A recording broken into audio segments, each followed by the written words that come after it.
Okay, it's 7:35. Let's call ourselves to order. This is the Thursday, September 12th meeting of the Scituate Planning Board. I need a motion to accept the amended agenda. So moved. Second. And a second. All those in favor? Aye. Okay. First item on the agenda is a public hearing for flexible open space special permit, definitive subdivision plan, scenic road, public shade tree hearing for 214 Clap Road. Bear with me while I kind of just go over what we're going to be doing, the process, and where we've been, where we are to date. Tonight we're opening the public hearing on the flexible open space special development special permit for 214 Thomas Clap Road. Just to make sure everybody's aware, the purpose of a flexible open space development is to preserve the natural and cultural resources which contribute to the town's history and character, to discourage developmental sprawl, and to maximize flexibility and creativity in the design of single-family residences and permitting greater preservation of open space. Tonight, the applicant will make a presentation of the development proposal, followed by our consulting engineer's review. At that point, the town planner will offer her comments, then we'll have questions from the board, and then we'll open it up to the public. Just so you know that both the open space development plan and the conventional subdivision plan, which is the basis for it, require a 4/5 vote. The board must find that the flexible open space plan is superior to the conventional plan for this particular location. As you know, we've had three pre-application hearings this spring and supported the open space approach with a maximum of 9 lots and almost 9 acres of land to be permanently preserved and deeded to the town. But no formal vote has been taken on the 9 lots, as formal application was not submitted. Input from the Conservation Commission, Natural Heritage and Endangered Species Program will be part of the Planning Board's consideration for the flexible open space, as habitat for the state-listed species of special concern is present on the site. There's a certified vernal pool on the site and several in the area. Let's see, the voting members will be myself, Stephen, Richard, Bob, and Eric. And all speakers, whether they're presenting and addressing the board, will give their name and their address. I think that takes care of all of the logistics. The comments, they're listed on the next page. Oh, okay. Sorry. You thought you were going to get away with 2 pages, now there are 3. Actually, we kind of condensed it into,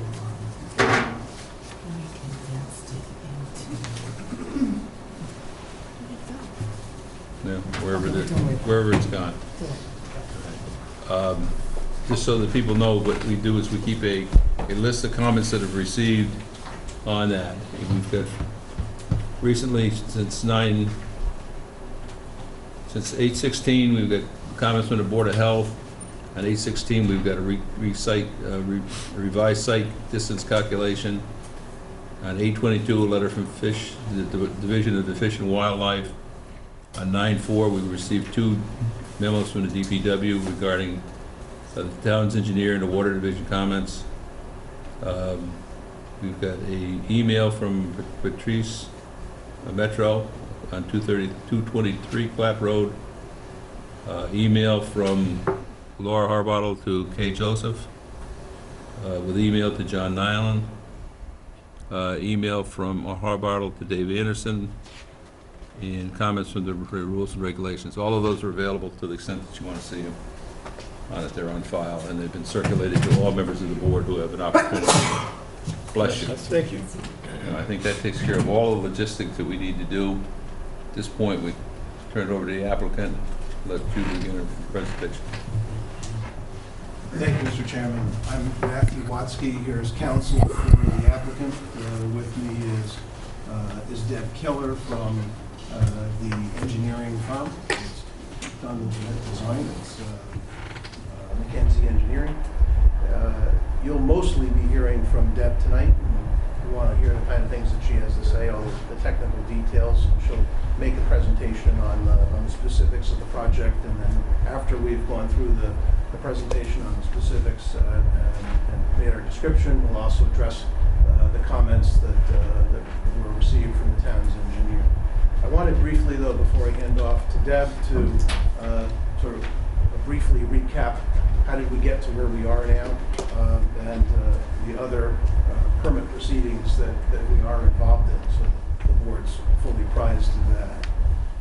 You'll recall that we had a series of informal sessions with the planning board to review the FOSD concept and get, say, the informal sense of the board of its preference, whether we should proceed with the FOSD or with the conventional subdivision, which we did have drawn up. And Deb, if you have the conventional there that I can just compare very briefly to. You'll recall that in the conventional subdivision, we also showed a 9-lot subdivision with the lots dividing up let's call it the back acreage of the property. You had the conventional plan reviewed by Amory Engineering, which gave the board the advice that the conventional plan that we designed had met the rules and regulations of the planning board. That's one of the basic criteria before proceeding with the FOSD, is to establish that you have a certain number of lots that you're legally entitled to.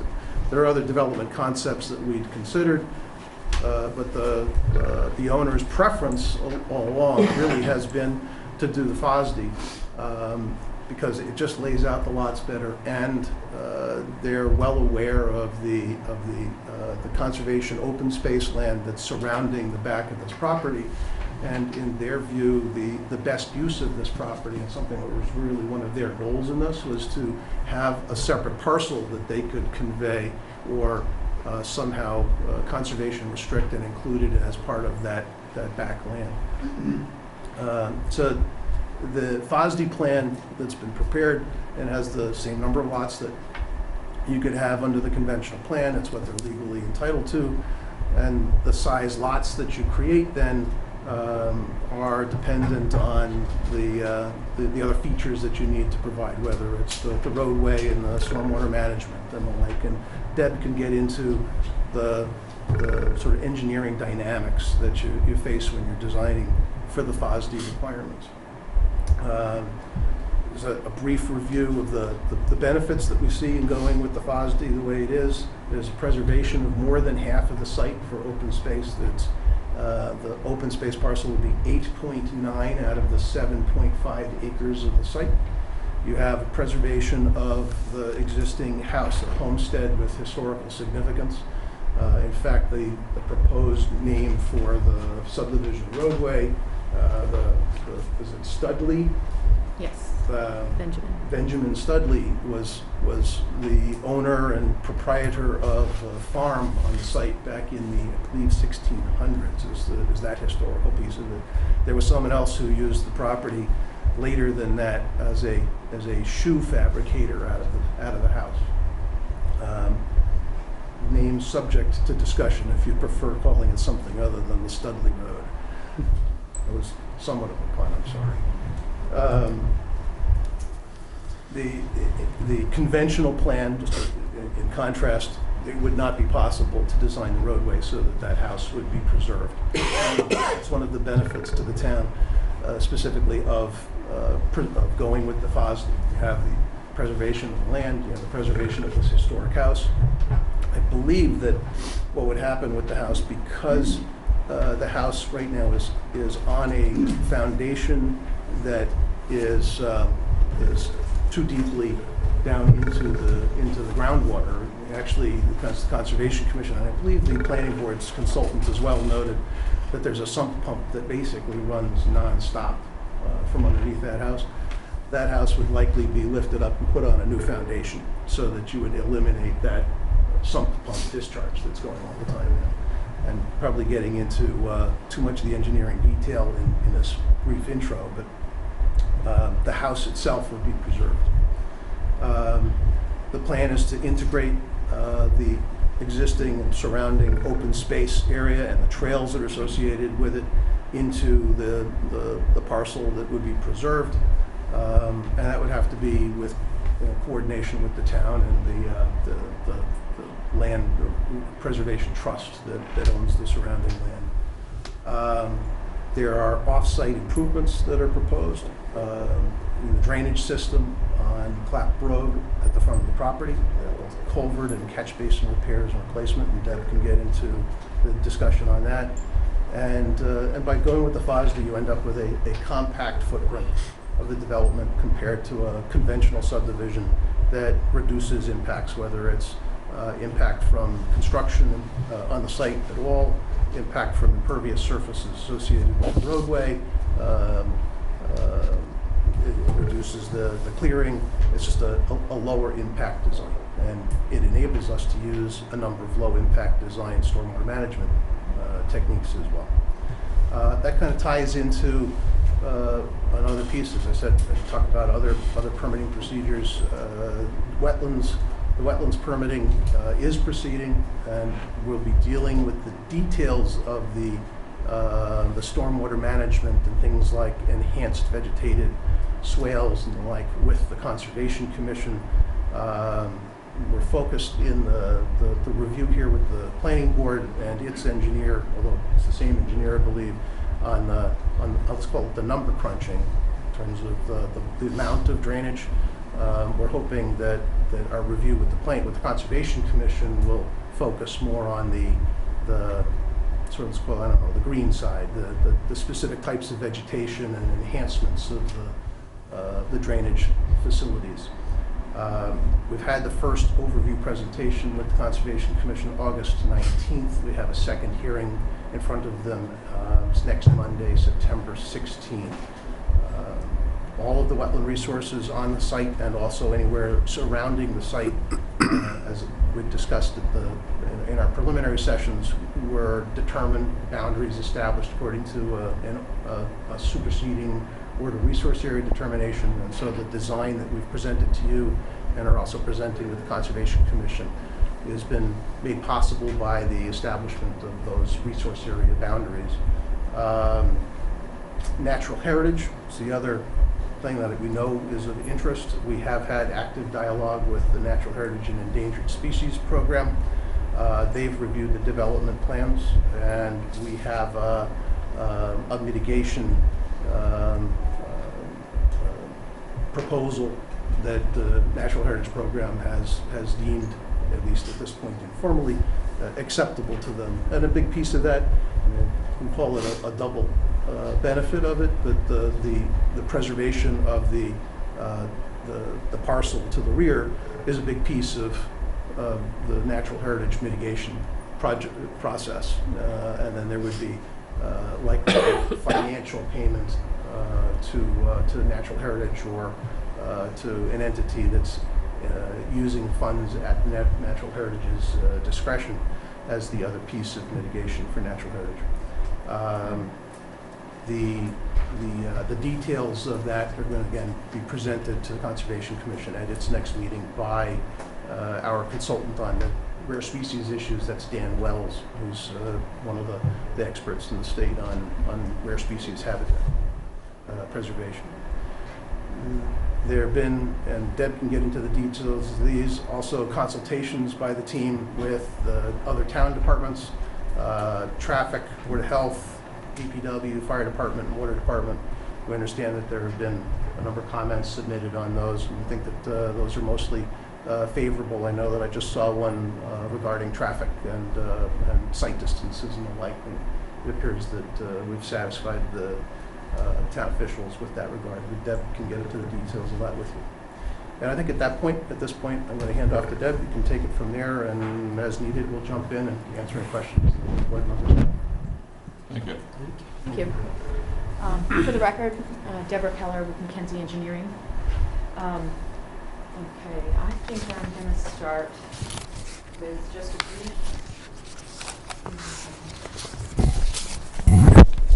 overview of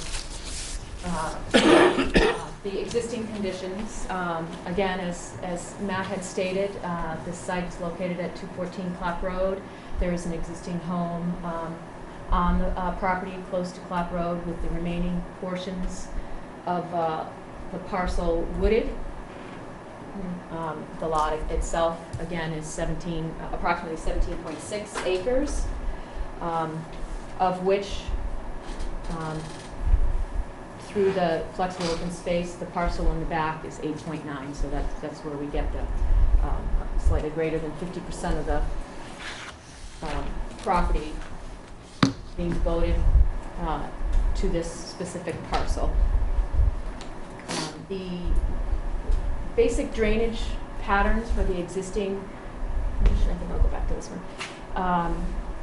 Existing conditions here is that there is the site as well as off-site flow coming from a knoll in the northern portion of the subject parcel, flowing in a southerly, southeasterly direction.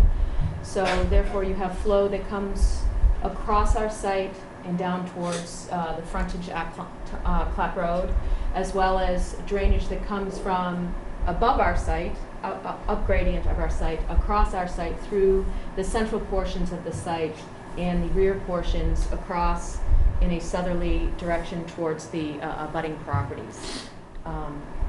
So that's the general topography, I guess, and drainage.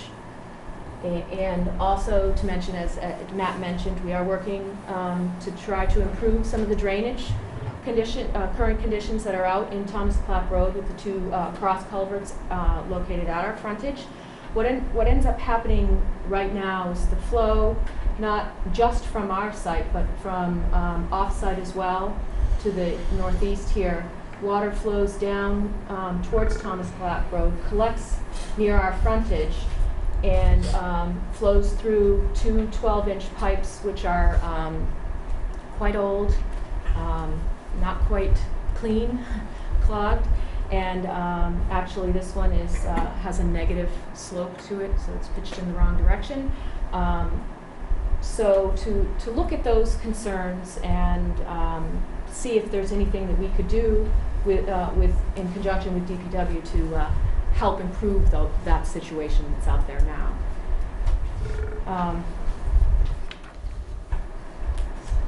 The proposed development, as Matt stated, is a 9-lot flexible open space, 8 new homes with maintaining the existing home. The roadway is in an alignment that is consistent with conservation, an agreement that was made with conservation to hopefully benefit from a pocket wetland design of a stormwater management facility up in the front of the property. The road complies with the requirements. It is 589 feet. I think the dead-end road is 600. We're also proposing, from a road layout standpoint, a 20-foot wide road rather than the 24.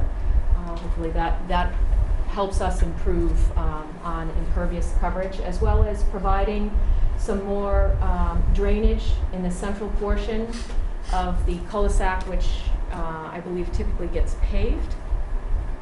Again, reducing our impervious.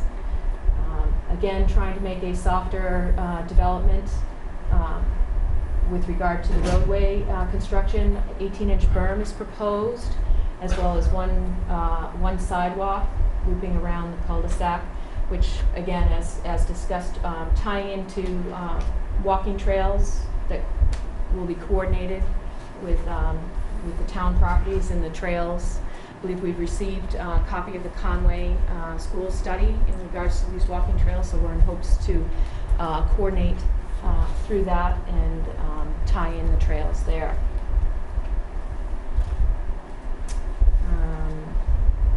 Again, I stated the open space parcel that's being provided here. Under the proposed development, we are asking for some required waivers.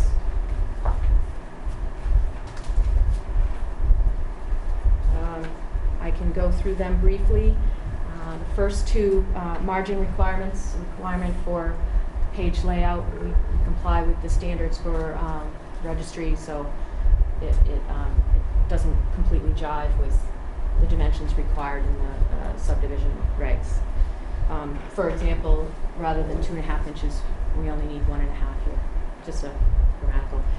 I'm going to skip to a couple of the more specific ones, I think. Again, I think curbing was the one that we were looking at from a design aspect, which is requesting a waiver for curbing at the intersections and cul-de-sac and curb inlets. We'd like to use Cape Cod berm throughout the development, as well as, again, we're asking for the waiver from 24 down to 20.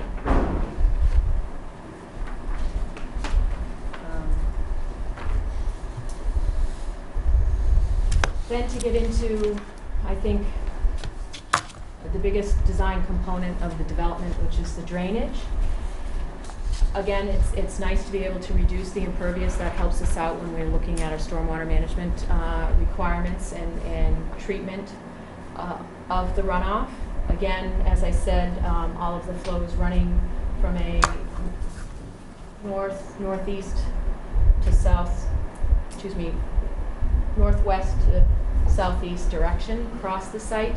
What was analyzed was approximately 28 acres of the portion of the site being developed, as well as any off-site tributary areas. We did not review or analyze the rear portion, since no proposed work would be done out here, and it's sort of its own real separate Can I ask you flow a quick pattern. question on what you just said there? Sure. So that north to south flow on the developed part is essentially the same before and after development? That's correct. I'm sorry, that's fine, I just wanted to... Now, I have the watershed plan, and it kind of helps when we see the watershed divides.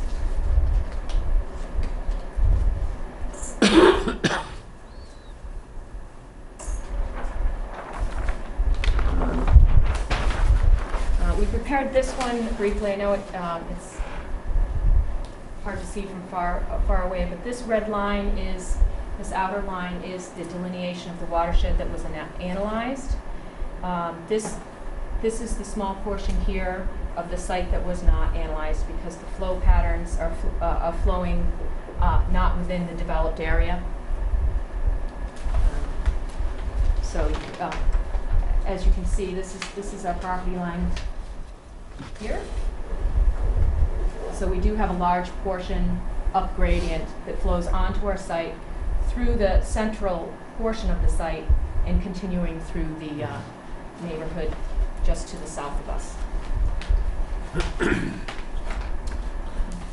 Deb, before you move on from that point, Sure. could you, I think using the actual proposed FOSD plan, and perhaps hold that watershed plan with you at the same time, could you point out where the existing condition flow path is on the FOSD plan? And so let's just do that first, then I'll ask you another question.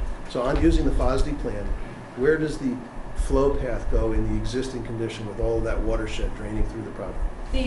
This upper portion, off-site tributary area flows down, comes down through this central wetland area, collects through here, and ultimately flows down across our property and onto the southern abutting properties. And then you have a portion, if you picture this as a circular knoll somewhat, you'd have, wedges that would flow in each direction. It's not all going to flow this way. You have another wedge that comes in this direction.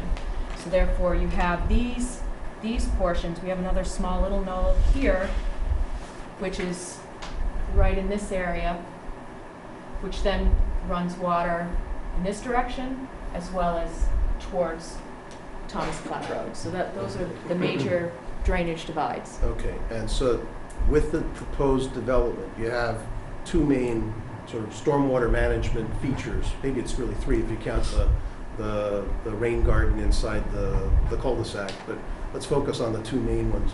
Where are they, and do they change where the flow path is? No, they don't. They're in the low portions of the site as you follow those drainage paths. For instance, this subcatchment that flows through here, would be collected here.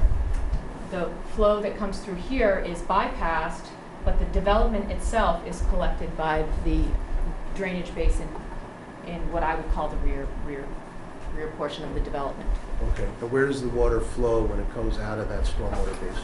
in the same direction that all of the existing surface runner flow flows. Okay, and you've crunched all the numbers Yes. on the function. So Yep.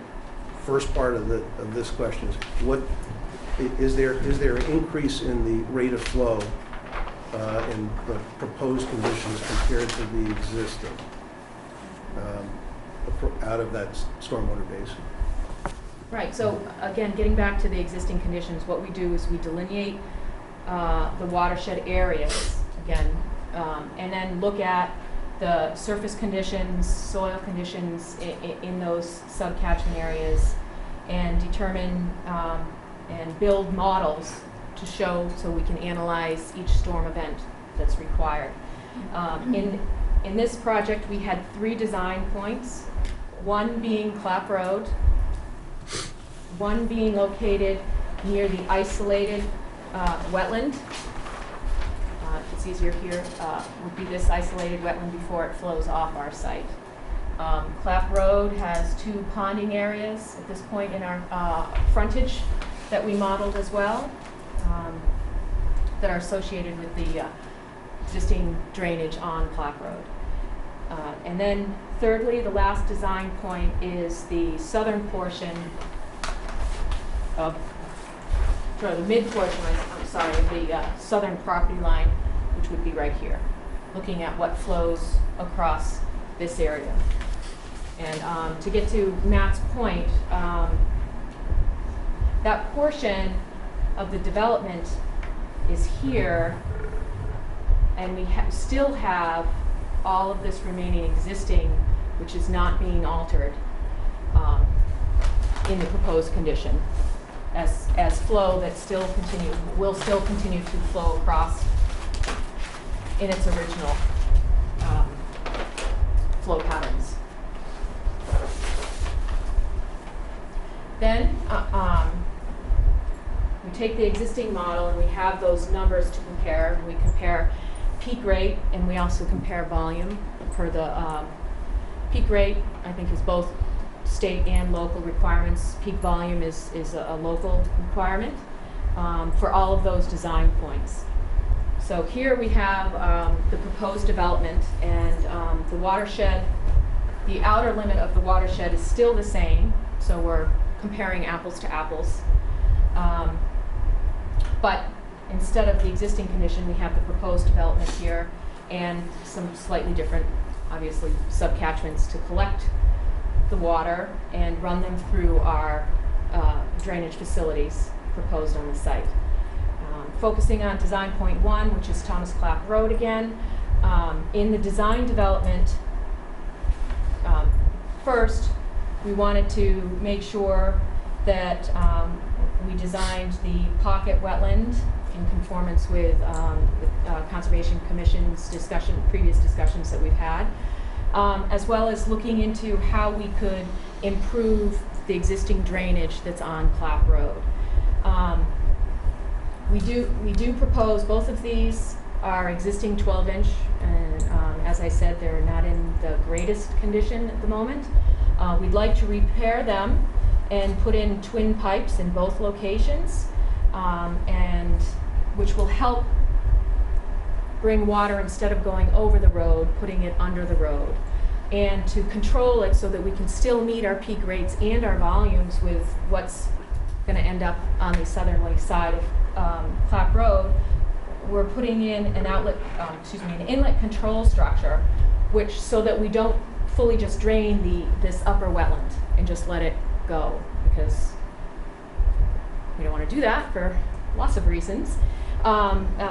Primarily, I know some people would like it, some people wouldn't, but per the requirements, we still need to meet peak rates coming off our site. So this way, with this inlet structure, which allows only the water that would go across the road in the lower storm to go through that pipe, but as the water moves up in the higher storm events, we open that outlet up and let more water through and out and go underneath the road rather than over the road. And then down here, we'd like to repair this cross culvert one to get it to pitch in the right direction. And also, we're linking our pocket wetland in this direction to even out the discharge between those 2 points, ultimately meeting peak rate and volume. So that I understand, excuse me, so the wetland to the west of the new road, the proposed new road, is also going to have a direct, the pocket wetland Oh, yes, is also going to have a direct connection to a pipe that will go under clap. yes. Okay, even though that's off your property at the moment, but it's going to come down in the roadway right-of-way. It would, The and we town are, right-of-way. we're working with DPW. We did submit the plans. I've been in discussions with DPW. I have a site walk scheduled with them tomorrow morning, so hopefully we'll get a little bit more input from them in regards to repairs. One of the goals that we have also with, there's another, as I said earlier, I think, that there's a third cross culvert up here as well, and one of the goals would be, is there a way that we can help the town meet some of their stormwater standards? And one of the ways to do that is to propose sediment traps at the outlets. Again, that's going to be some coordination that we need with the commission, because we need to make sure that we comply with everyone's requirements here. That would most likely, in these two locations at least, would definitely be within the wetland, so we would have to address that impact with the commission. But putting those sediment traps in is a benefit, both from a wetland standpoint as well as DPW. They benefit by allowing more sediment to be settled out before the flow does discharge into the wetland. It also allows for disbursement and reduction in the velocity of the flow coming out of the pipe as well. Again, helping erosion control within the wetland, which is not there now. It's straight out, no regret pad or anything on either of those two cross culverts. But again, that it would definitely have to be coordinated with the town, as well as discussions, since it's not our property. We'll have to get all worked out. Deb, when you say that you're working with the DPW about to talk about enhancements to help the town meet its requirements, you're referring to the MS4? Yes. All right, so could you just briefly explain what that means? It's I believe, correct me if I'm wrong, federal requirement for towns to treat their roadway drainage somewhat like what developers have to do on their own proposed sites, making sure that you eliminate sediment as well as other contaminants that are in the road, salts mostly. Here, we can do that. There's no curbing here. The runoff from the road comes down flows into this low area. So that can be captured, and hopefully we can treat it there. Again, we have a catch basin within the roadway here. Again, there's a catch basin here collecting roadway. So we're hoping that, if we can improve those conditions, it's a benefit for all, again. Moving to the second design point. The second design point, I focused on this isolated wetland in the corner of the property here. This also, we tied it into design point 1, but I also wanted to look at this property line too as well, only because when the water flows through this wetland, it comes across the abutting property, but ties into the town's closed drainage system again. So I didn't want to only look at this design point. I wanted to see how that also impacted design point 1. There is a reduction in the volume here, as well as peak rate, primarily because the existing watershed came higher up into the site and had more area, whereas now it's reduced to primarily the area around the isolated wetland.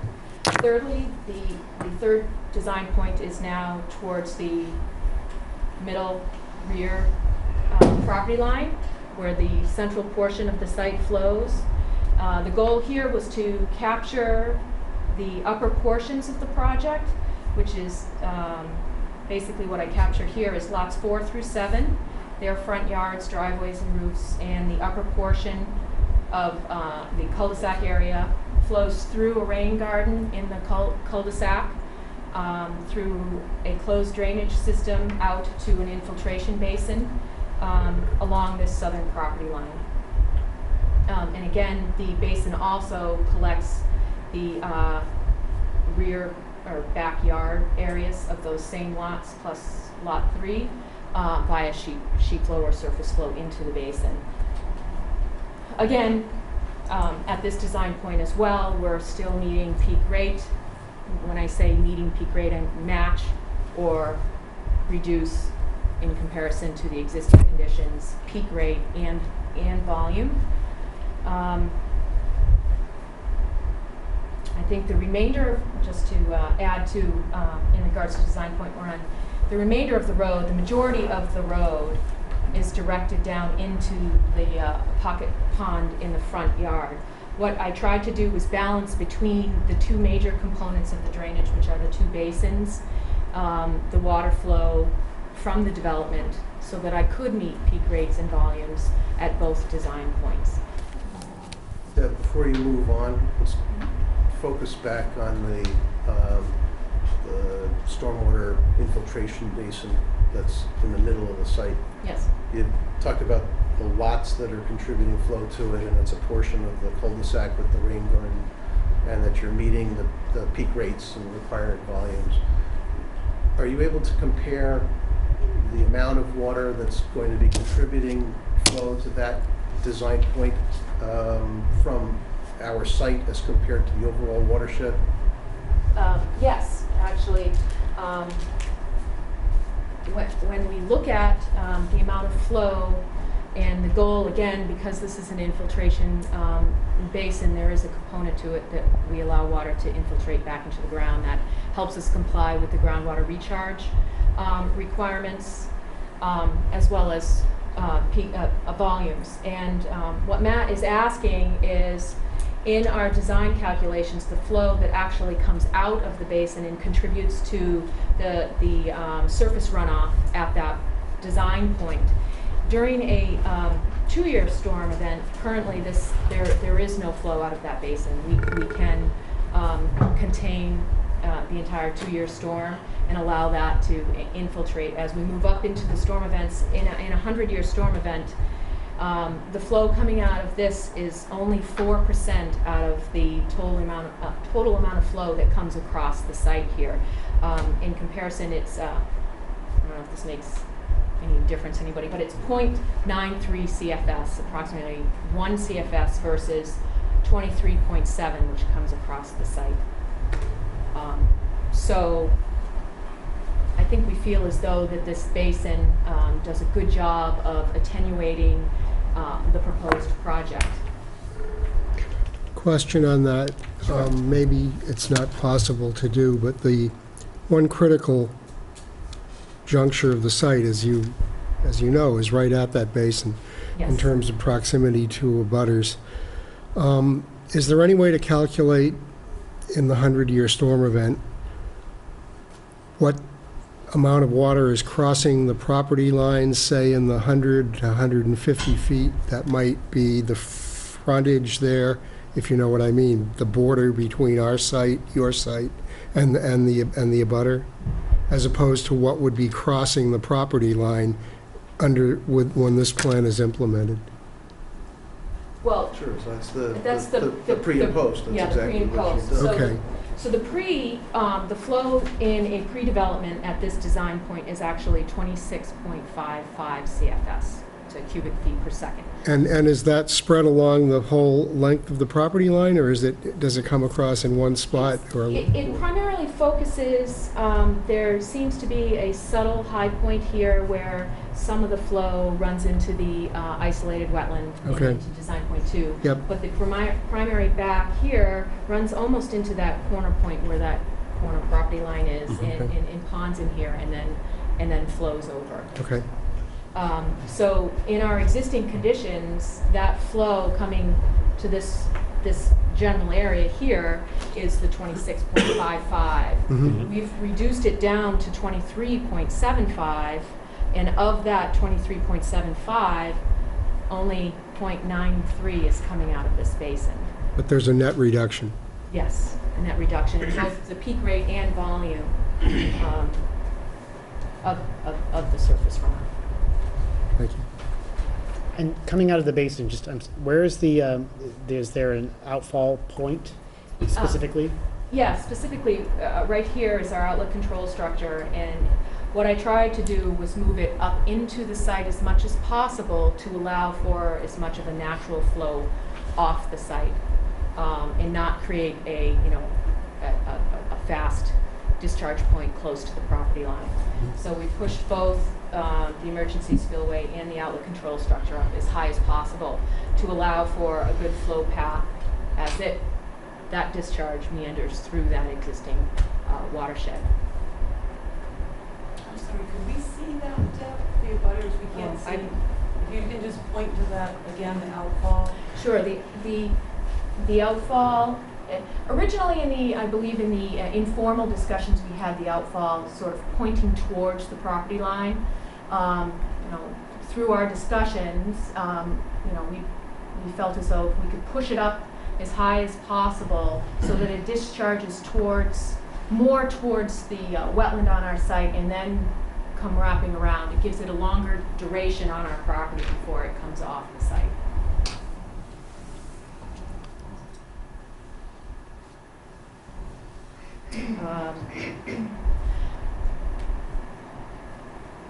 Again, it's a little bit off, but I think that's the primary drainage design. We have some closed drainage that ties in 4 catch basins that collect the roadway runoff into the pocket wetland. We have a small swale from collecting the front portion so that we collect everything before Clap Road coming off of the road there. Again, we do have closed drainage here. Through the review consultant coordination and comments, we're looking into potentially replacing some of that cross-country or closed drainage and putting in some additional rain gardens to allow for more infiltration before it even gets to the basin.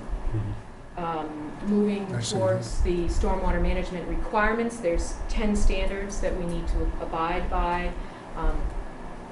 Unless you want me to go through them all, I will touch briefly on the important ones. Number 1, can't create any new untreated discharge points.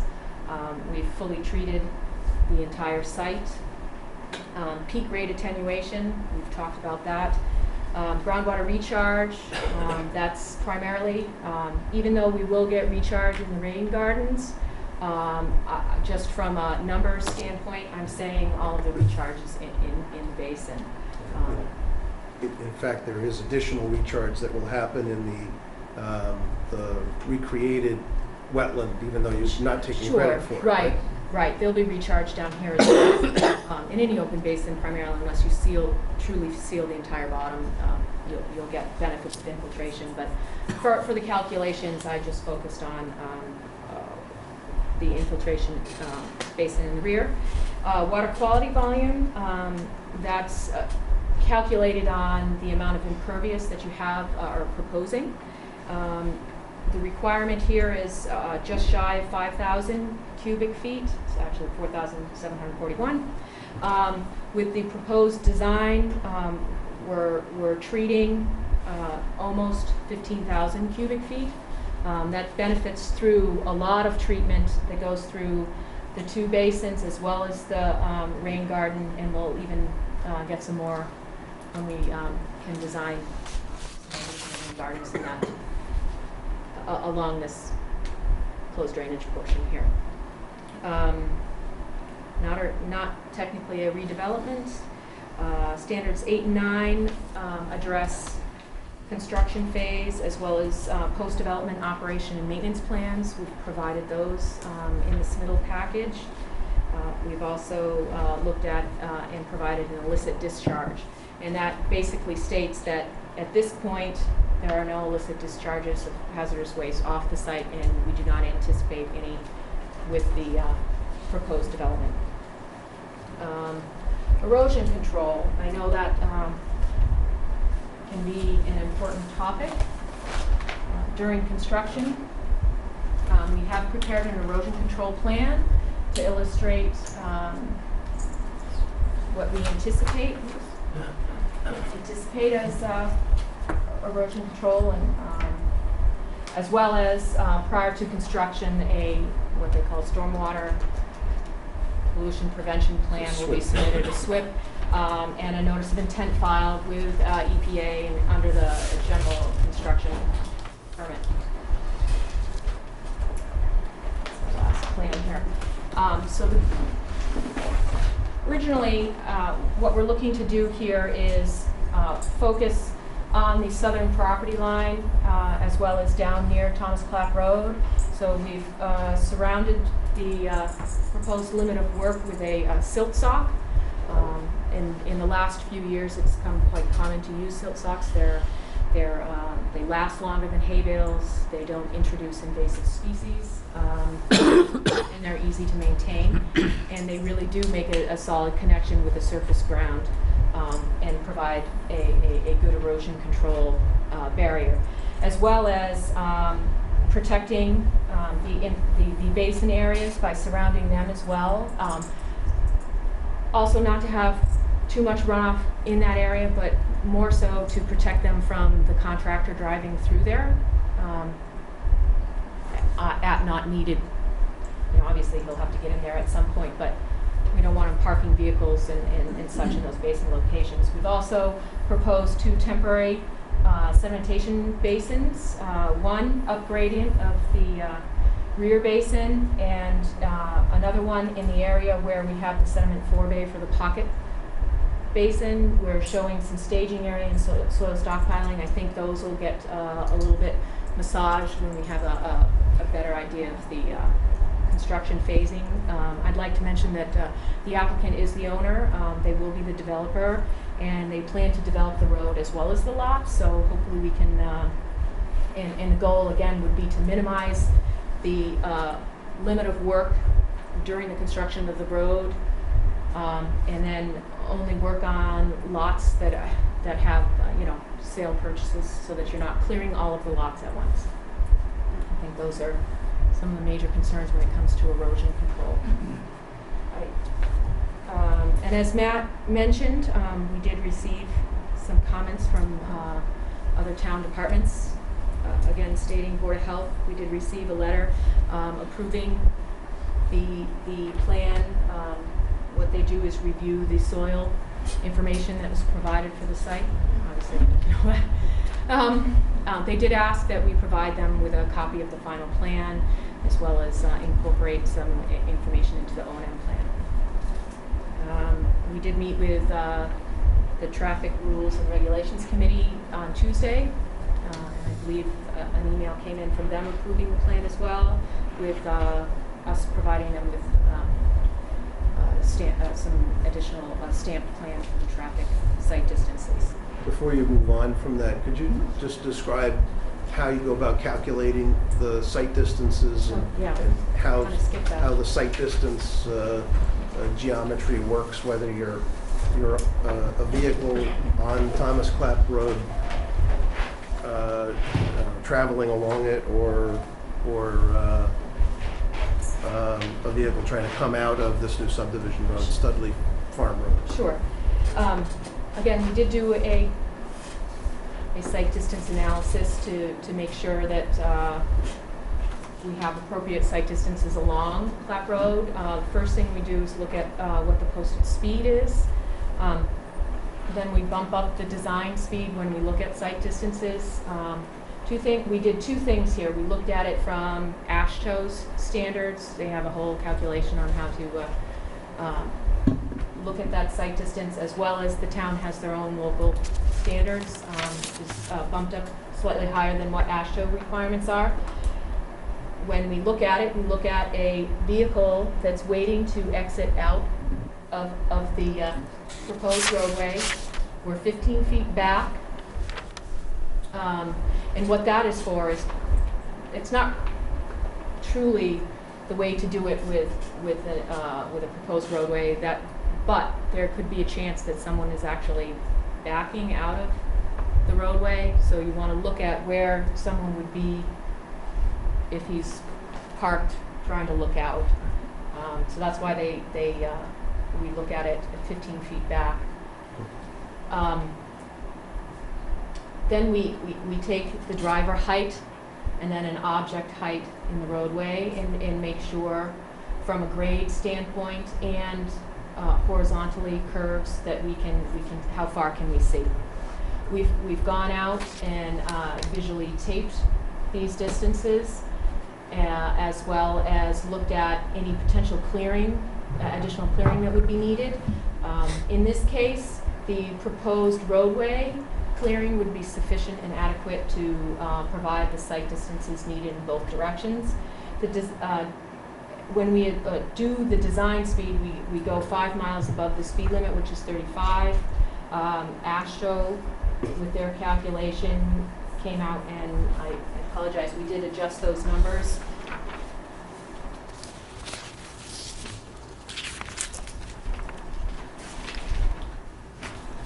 It was approximately 250 feet in both directions.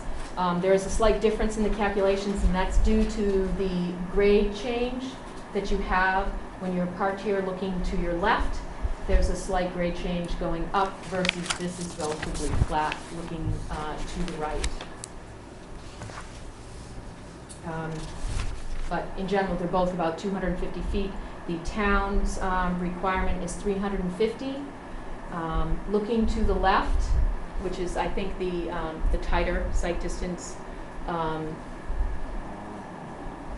view, I guess, we have 367 feet before you reach that curve in the bend where then you would lose sight because of the horizontal curve of the road. In the other direction, we have greater than 470 feet. So I think that explains the sight distance. Again, maybe I could just stand in here. When I say looking left and right, that's parked in the proposed roadway. Looking left would be up towards the bend. Looking right would be looking down west.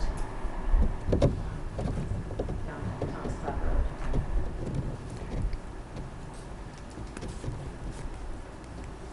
Talk about utilities. Talk about utilities. Other than the drainage, closed drainage system, the water service, we're proposing to connect to the water main within Clap Road. I believe we've received a water department letter stating that they approved the water service connection. They did state they wanted to make sure that we utilize their requirements.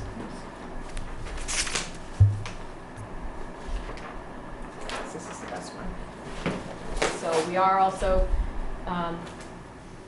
proposing an 8-inch water main to tie in to the existing, I believe it's an 8-inch in Clap Road, looping it through the site, coming back down and tying back in.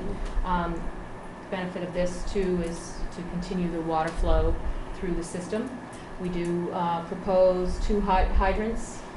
Again, they were reviewed when we were going through the traffic rules and regulations committee. Representatives from the fire department as well as the police department were there, so we discussed those locations and they were satisfied. Also, I think it's about 200 feet this way, there's an existing hydrant on Thomas Clap Road, as well as I think about 300 plus, there's another one on the other side, so I think we're covered there. We do have proposed lighting at the entrance and around the bend in the proposed roadway. Minimal would have a dark sky requirement, meaning shielding from the light going up in an upward direction. Cable and electric, I think those are just standard utilities.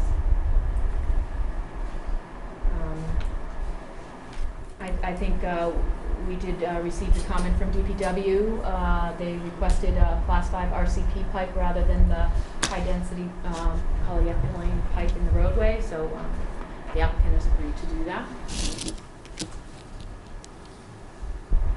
I do have I think I said this before, a sidewalk scheduled with DPW to look at the existing cross culverts on Clap Road, and hopefully we can have a resolution as to how we can work together on that. I'm sorry, did you, just backing up to the electric a bit, did you say those are those below ground? They are below ground.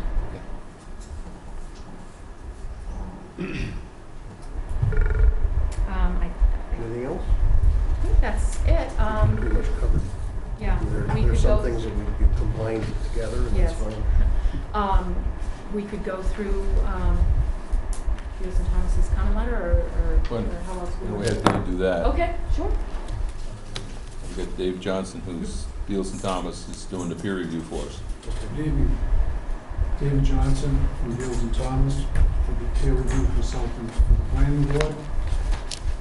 We met on site last week with Laura and Deb to view the site, to talk about some of the issues, particularly the open space, the drainage design, and the natural heritage issue. We were concerned early on that without the National Heritage complete sign-off on the project, that the layout of the road and the layout of the lots might change. So we wanted to determine the possibility of that kind of change before we did the complete review.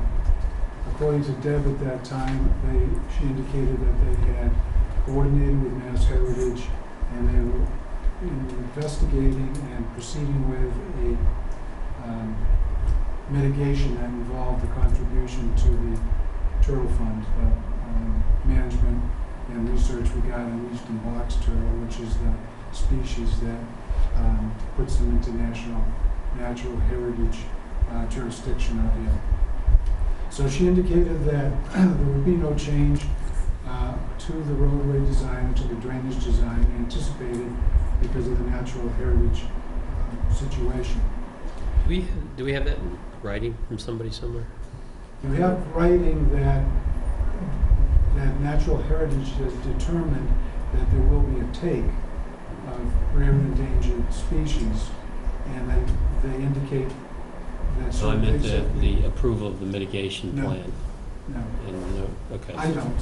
I think there's a verbal indication that this is what their conversation and negotiations have been with natural heritage.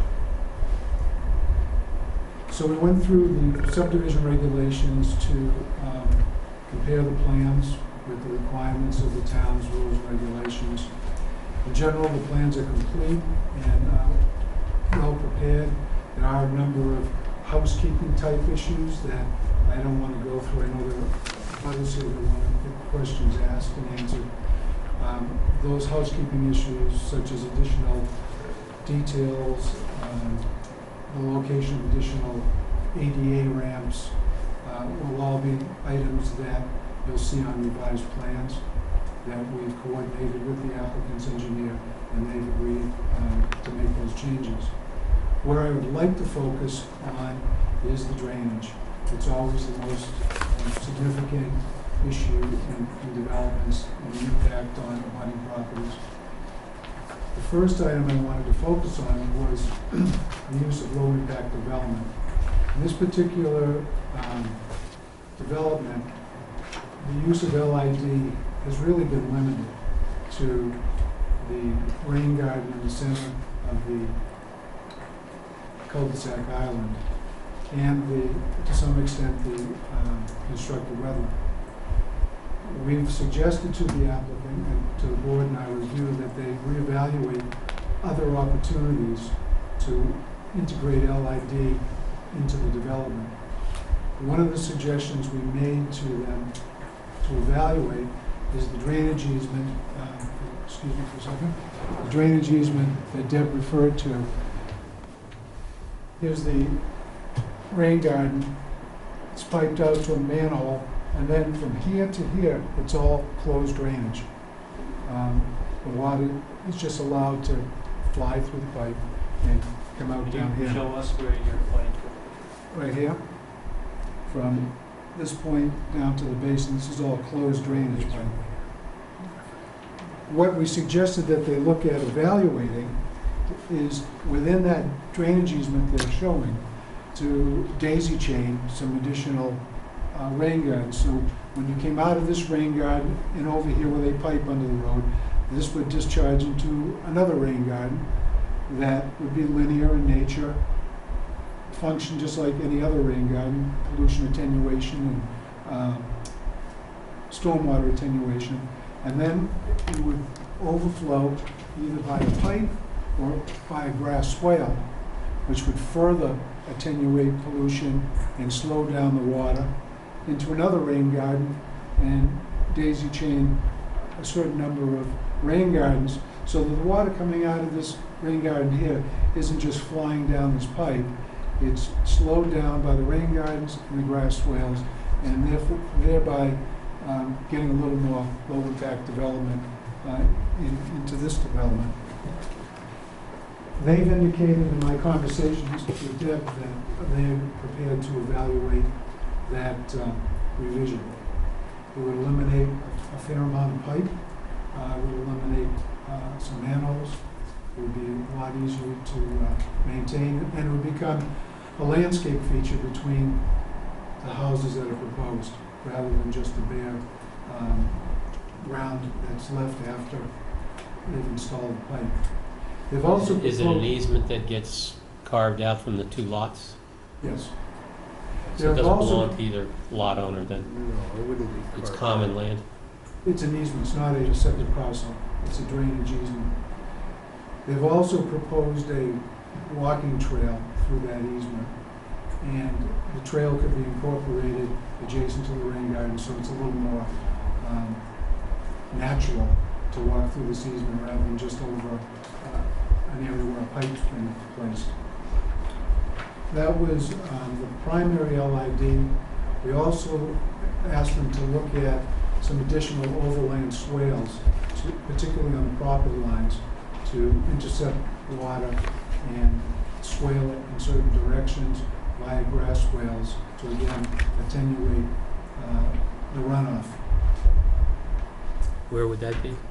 Pardon me? Where would that be on the, The places we had spoken about was up in this location here.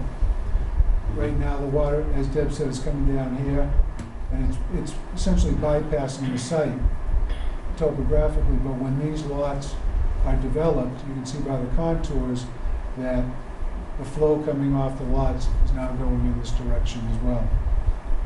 This is a wetland, and most likely there would be nothing ever built here, but you are increasing it onto the budding property and impacting that portion of the watershed. So we were suggesting that it be swaled, some type of low impact swale down in this direction, and try to direct it down to this location here. Jumping ahead a little bit, but because it does figure into the drainage low impact development scenarios, we've suggested, and they've agreed to, maintain this area on the right side of the roadway coming in as essentially open space, so that when you drive in the development, you've got open space on this side. You can't really see these houses as much from Clap Road, and this acts as a visual barrier, and it also would allow that water to naturally go through this vegetated area, again attenuating the rate.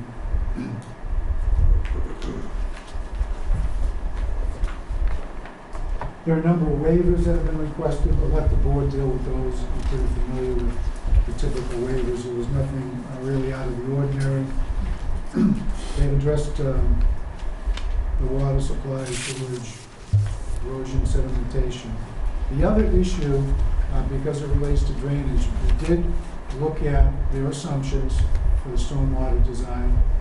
We did look at the models that they prepared, and we would report to the board that, in our opinion, they have in fact met peak rate and peak in volume in this design. That said, we did have one question on one of the assumptions, and that related to the infiltration rate in the infiltration basin. They had used a slightly different rate than we thought they should use. They did go back and remodel their storm drainage with the lower rate of infiltration based on the soil types. And they have indicated to me in an email, and they will be providing revised calculations for our review to substantiate that the design is still valid with a lower rate of infiltration. It did not affect rate or volume because of the size of the basin and how they've dealt with other stormwater issues.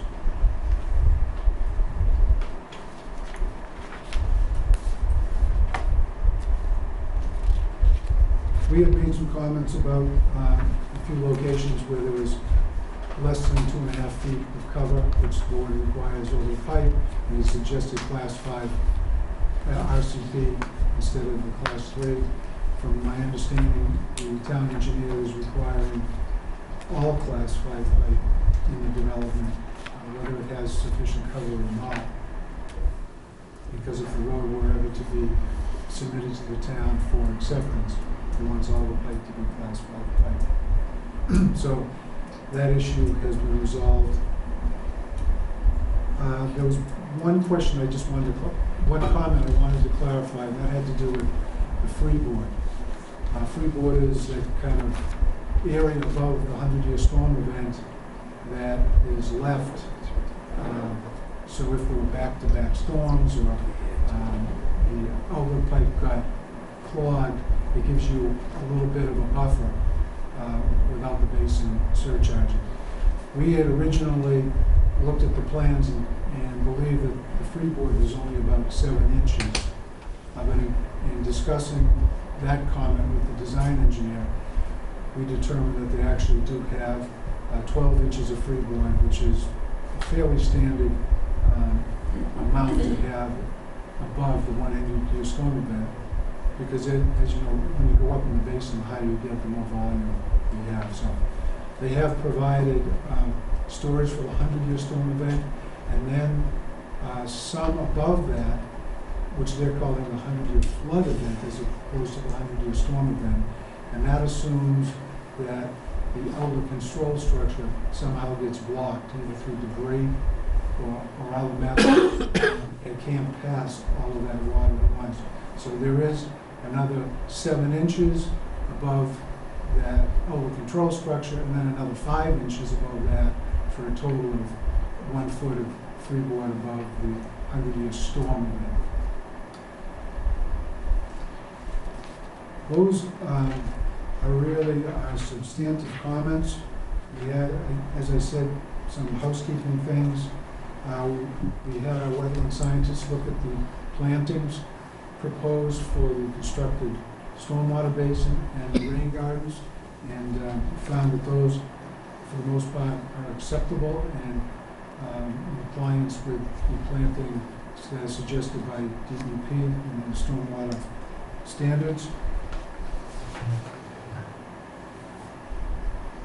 And we've suggested that they, in their homeowners agreement, limit the use of de-icing materials because of the impact that they would have on the rain gardens and constructed wetlands. Other than that, you can, at your leisure, look at the housekeeping type comments and allow you to now open it up to anybody who would like to probably ask questions, either of me or the design engineer. Thank you. Lost? Thanks. I'll just try to cover this quickly because I think everyone's been doing a lot of listening. But just to recap some of the comments that I've made during the informal discussion. First of all, the public benefit that has to be shown on this plan. I think the applicants they made a pretty good start at that with the open space and preserving the historic house. They have indicated that they're going to be working with Maxwell Trust and also the Conservation Commission to try to implement some of the Conway report, the Conway School report that was done for conservation about connecting trails and doing a little bit more to make those trails usable and kind of user-friendly. So that sounds good. I think on the vernal pools and the sensitive areas, what I hear from the abutters and the boards is that everybody really wants to get this right. It's a really special area. It's got some very sensitive resources. It looks like the Natural Heritage Program has, they have not completely signed off on it, but they're indicating that they will accept certain forms of mitigation, and then what happens afterward is a little bit up in the air. But there is also the conservation and management permit that they need to obtain from the Division of Fisheries and Wildlife. And it would be my suggestion that because conservation, I think, has a big stake in the protection of those vernal pools, that before any kind of density is really set in stone, that there be an opportunity to hear from conservation about what buffers are they going to require, how is that all going to shake out. Potentially, they can have up to a 250-foot buffer around the vernal pools. That's a pretty big buffer, but there's you hear a lot of discussion about different points of view as far as what's necessary. On the stormwater, I completely agree with everything Dave said about the LID. I think that would really be better for infiltration. It would make a nicer appearance, and maybe some screening in between some of the lots. So and that's also something in the rules and regulations that is called for, is to really explore and see if LID can be done. Let's see, the pipe under the road, particularly the one that goes on the kind of the southwestern end of the site area, that's been draining kind of backwards and downhill away from the property across the street. It seems to me like if it's going to start draining the way it's supposed to be draining, if there never was an easement, maybe there really ought to be an easement, and there ought to be some really good discussion with the person on the receiving end, because they haven't been receiving anything for who knows how long. Just to clarify, it's not a complete slope change. It's like a 0.25% in the a little pitch. So water still flows in that direction. It's just basically Takes a while. a flat pipe. Not as quickly. Correct. Well, apparently, that abutter did not seem to be aware that there was that pipe there. So I think somehow that needs to be, cleared up. Right, and I hopefully we'll continue that with DPW, since it is a DPW or a town pipe. That's where we started, and we'll definitely move through that process. The comments that Dave made about the streetscape on Clap Road and trying to maintain that area kind of to the northeast, that parcel C and the adjacent parties at Lot 1 as a natural area, I think that's an excellent idea and a nice way to kind of preserve the streetscape. Something that was mentioned was adding possibly adding some understory plantings in that area to make it a little more of a real buffer, because I think there's not much of an understory there. One of the other things that would be good for the applicant to do, and it's something else that's required by the subdivision regulations, is to really put together a landscape plan that has a landscape architect's stamp on it. And that could include those understory plantings and the LID plantings and, whatever else. If there's a need for some buffer around, whatever is going to be constructed for the detention basin, and then along abutting properties, that would be another place to show that.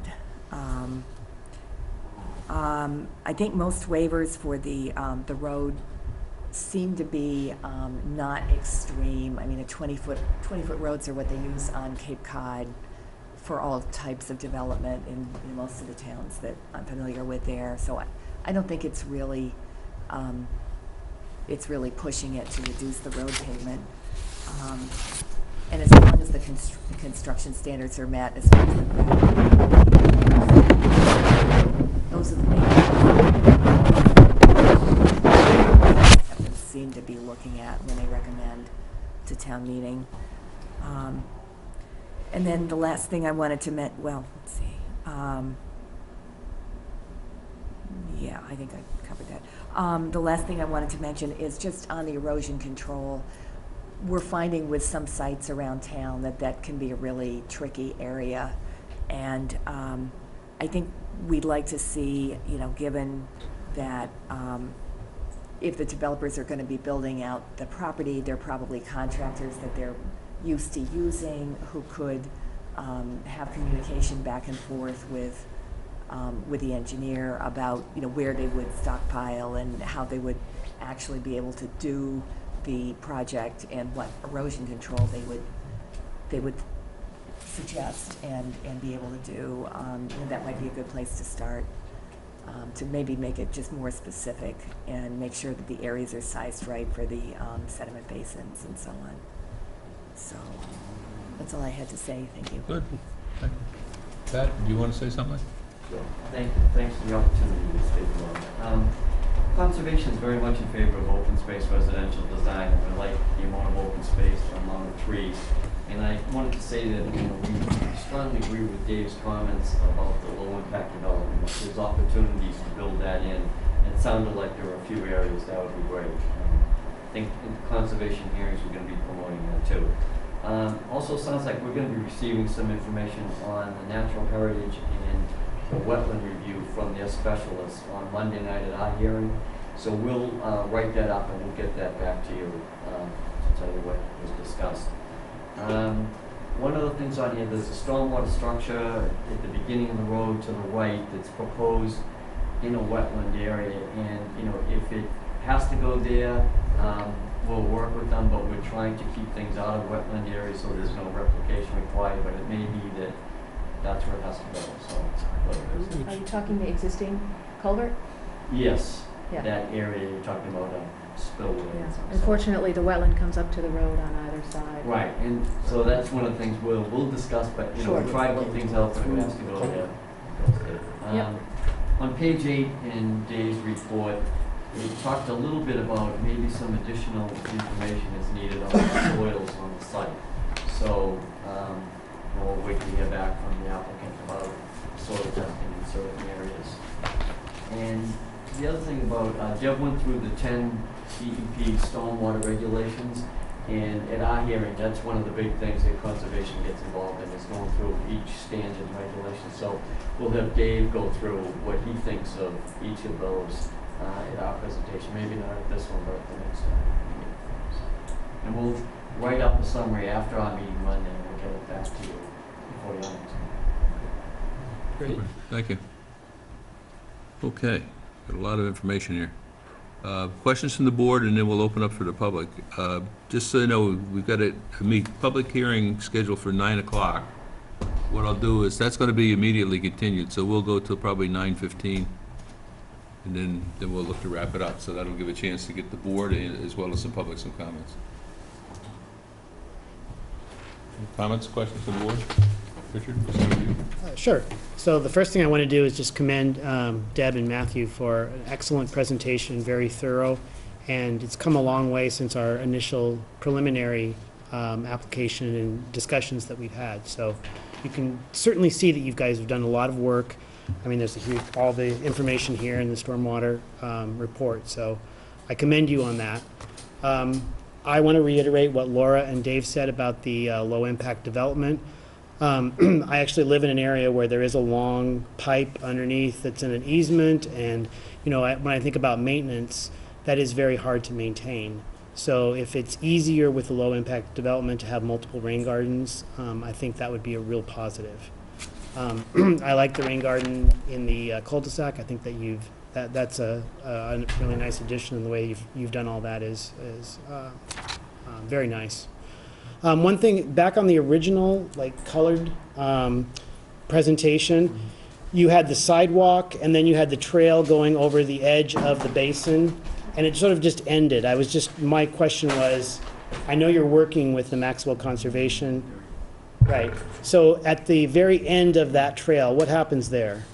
Well, I think that's where we You don't don't know? know, but we'd Okay. like to work with the Conservation Trust to figure out whether, it's better to come up maybe through, up through here, or whether, we could come up through the center of that rear piece, or, kind of look at the trails that they have now mapped. I think there's a big loop up here and potentially one that comes up and ties into it. Not knowing what they, really would like to do there, I think,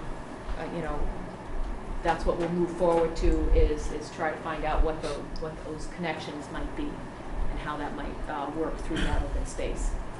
Will that be impacted by the input you get from natural heritage? In other words, do they really want trails running through some of those habitat areas? I would not expect Natural Heritage to have a problem with an unpaved walking trail through the area. You have any? And the other just question I had about I'm really happy that you moved the outfall pipe up. I think that's a good potential solution. One of the things that we talked about in one of the preliminary hearings or preliminary discussions, was the fact that maybe you could split some of that so that the basin wouldn't totally discharge to that one outfall, but that it could actually go to the wetlands in the front there, that pocket wetland. Can you maybe explain your thinking why that didn't work? Sure. Actually, I did look at that, and the way that I addressed it was instead of collecting, for instance, we had catch basins all the way down here that were directed towards here, so I'm collecting this entire area, whereas now I'm collecting only this. So I sort of split the development more and put more of the roadway drainage in the pocket bond rather than in here, rather than making a direct connection between the two. What that resulted in is, I know it's not a drastic reduction, but there is a reduction in the size of this basin in the rear, as well as the flow coming out of the basin itself. As I stated before, is a small portion of the actual flow that at that design point. Okay. So I won't belabor it with any more questions. Eric? I think you rounded first. Robert? A couple of things. The areas where the roadway actually abuts a rain garden zone, is that of critical concern in terms of curbing? If we have just a Cape Cod berm there, bituminous berm that a plow can chew up or whatever, would granite be better in some of those instances? I guess I'm asking Beals and Thomas. I think that you need either Cape Cod berm and no berm to allow the water to get into the rain garden, particularly in the center of the island. Yep. If you were to curb it, there's very little chance for it to get in there unless you've got some breaks in the curb, and then it channelizes it. One of the comments that we had was that they should prepare a pretty specific grading plan with spot grades for the island rain garden to ensure that the water in that cul-de-sac is making it into the rain garden. Yep. And the elimination of the berm is probably the best way to get the broad distribution of the water into the rain garden. Sure, perfect. As Yep. far as the other one that we were suggesting, there's no curbing issue with that because it will be coming out of the pipe drain garden. Okay, great. Obvious, sorry, I should have thought of that. The basins, are they designed to be typically wet or typically dry? The front basin would be a pocket wetland, so there are 3 locations where these 3 small, what they call micro pools, would be wet. Okay, The remainder of the basin would ultimately dry out between storm events. This is designed as an infiltration basin and is designed to drain completely between storm events. On that larger basin, what's the zone of undisturbed between the property line and where you're going to start your work? The narrowest pinch point is 20 feet. In this area, I believe it's about 30 feet. Mhm. So we range, depending on where you are, within that buffer, but the pinch point would be, or narrowest is 20. And what's the vertical dimension between the property line and the top of the berm that borders the basin? The existing grade along the property line is, on average, on our property, elevation 119. Mhm.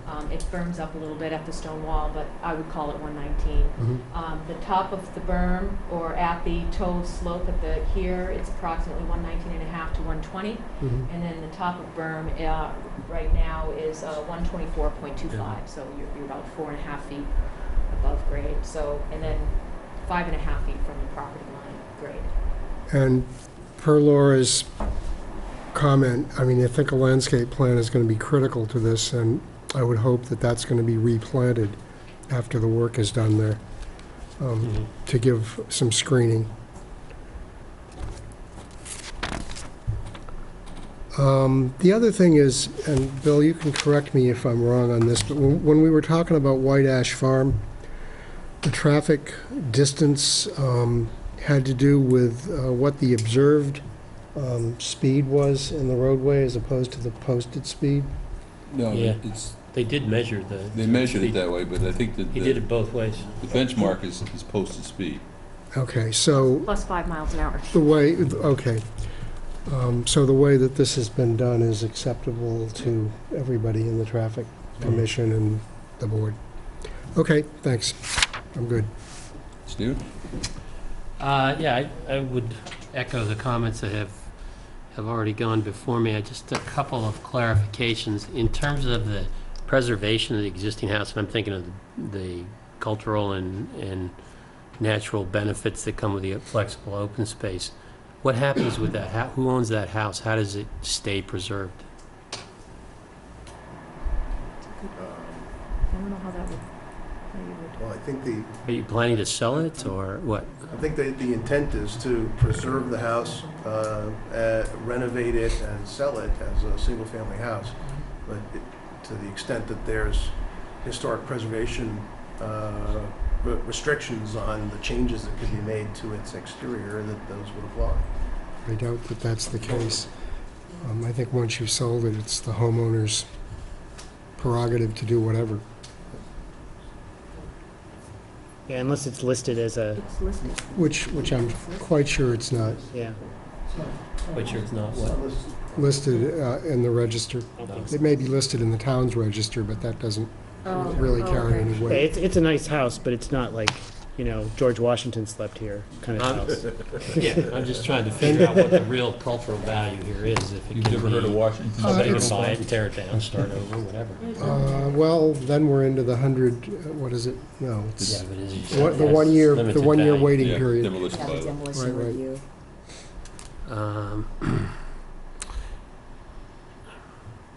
Let's see, and then in terms of the actual integration of the open space into the rest of the town, that is something that you will come up with a plan and you will implement the plan? Would be coordinated with the Conservation Trust. Right. Yeah. But to the extent that it requires the construction I of think walking that trails and all that, you're prepared to do that? would be coordinated, yeah. Yeah. I'm not sure how that all will work out at this point, but the goal is to coordinate the walking trails and tie that into the town property. I'm trying to get beyond a paper design to an actual implementation, and I'm just trying to understand whether you're prepared to implement it on this parcel. Correct? We haven't had those discussions with the trust yet, so I don't think we can commit an answer to you yet. But Okay, that's well, you'll something- come back and- Yes. I hear you asking it, and we'll be Okay. prepared to talk about it the next time, hopefully. Okay, I think we've covered everything at this point.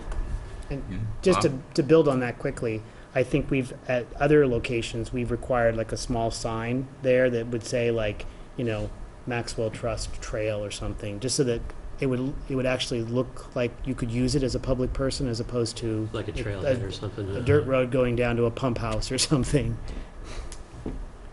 Cindy, did you want to comment on anything? No, why don't you let us talk and come up with a plan and get back to you? Okay. Bob?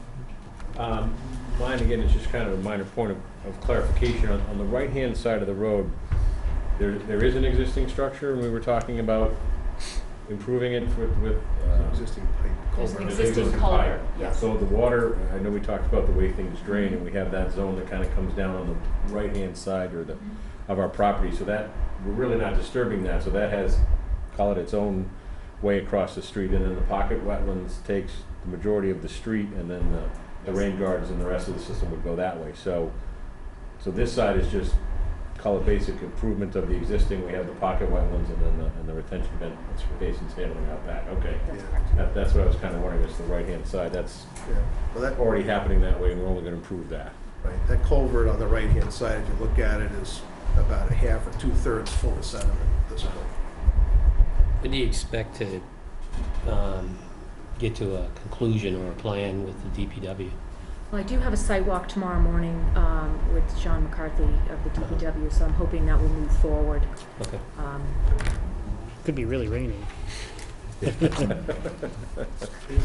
time to watch A little the bit Yeah, of time to watch the exactly. water. Exactly. We should go up to White Ash Farm tomorrow morning. Yeah. I got just one quick question. I think you've, great presentation in terms of answering at least what I anticipated to be addressed. On a 100-year storm, standing water in the basin, how long are we going to have water in the basin?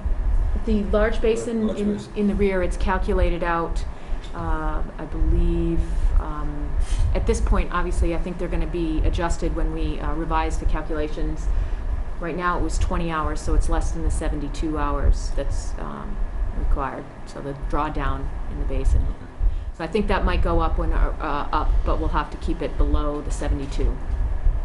Okay, good. Okay. Any other questions on the board? Questions from the public? Introduce yourself, sir. Yeah, John Nyland, 232 Lap Road. I just have some clarifications, questions, a few comments, principally for you, Deb. Sure. So this is the plan that was submitted, right? You just in the Yeah, in a Sure. colored version, yes. And I think originally when you were introducing the plan, you were talking about the drainage, the existing condition. This portion of the property drains this way, and this portion of the property drains, in some of the fashion. So am I correct in understanding that, the calculations that you did, you really just focused here, right? Well, we looked at the center swath of upgradient property as well as what comes through this wetland, and it also incorporates a sliver here that flows in this direction. So we have the basin here to address the development, but on this side, since there is no development, and from about this point down, this flows this way, so we wanted to focus on that property. Right, so there is contribution from this Yes. portion of the property Oh, into the absolutely. basin. Right, okay. And that's what I was understanding. And so, as it stands with this design, do you anticipate any flow going into that wetland? There would be some flow from this backyard here, and it's diverted by that walking path, and again, when we relook at some rain gardens, that will eliminate any further flow, so it's really just this portion here, and maybe a little wedge right in here that's going to flow towards that isolated wetland. So the walking path will be raised? What we have right now is at least the connection from the roadway would come down that drainage easement and come on the rear portion of the property and over and into whether this way. I know we originally had it down here. I think that was something that you didn't want, a concern of having it too close to the property line, so we kind of... Yeah, I know, your original plan had it kind of going across the back of my property. So just getting back to the current condition, the existing condition, the sheet flow is in this area primarily in that direction? Yes. Yes. And you can see the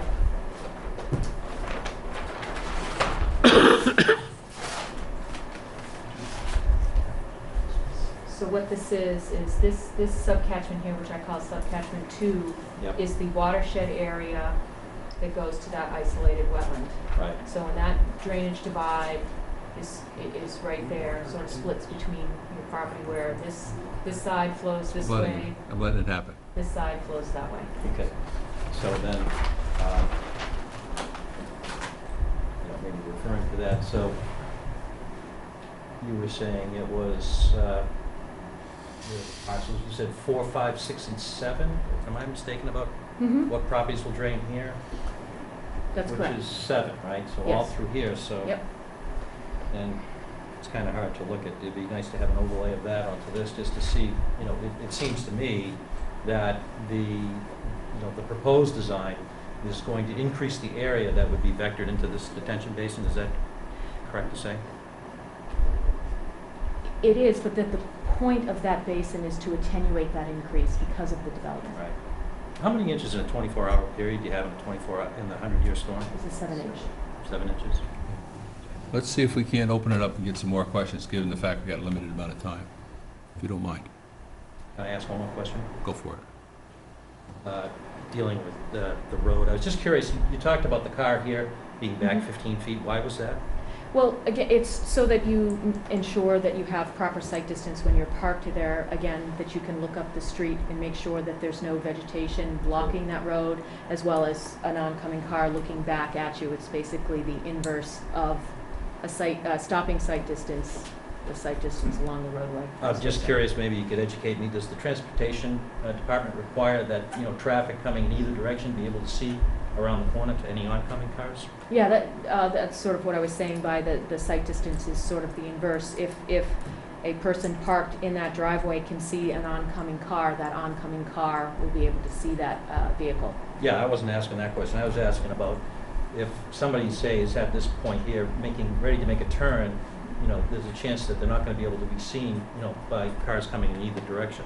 I'm asking, is there a requirement, that when you're putting an intersection right on a corner, that, the traffic will be able to see around that corner? You will be, because we're on the outer portion of that corner, versus if that driveway was on the inside of that curve, you would have more of a concern, and you would have to clear back so that you can see it. I'm asking the question about cars on. I understand, yeah. Okay. All right. Okay. Anyone else? Nancy Bartlett, 274 Clap Road, and just to piggyback on what John was saying, what he's saying is, on that corner, I've lived there for 30 years, and my husband grew up across the street. It was actually a family property.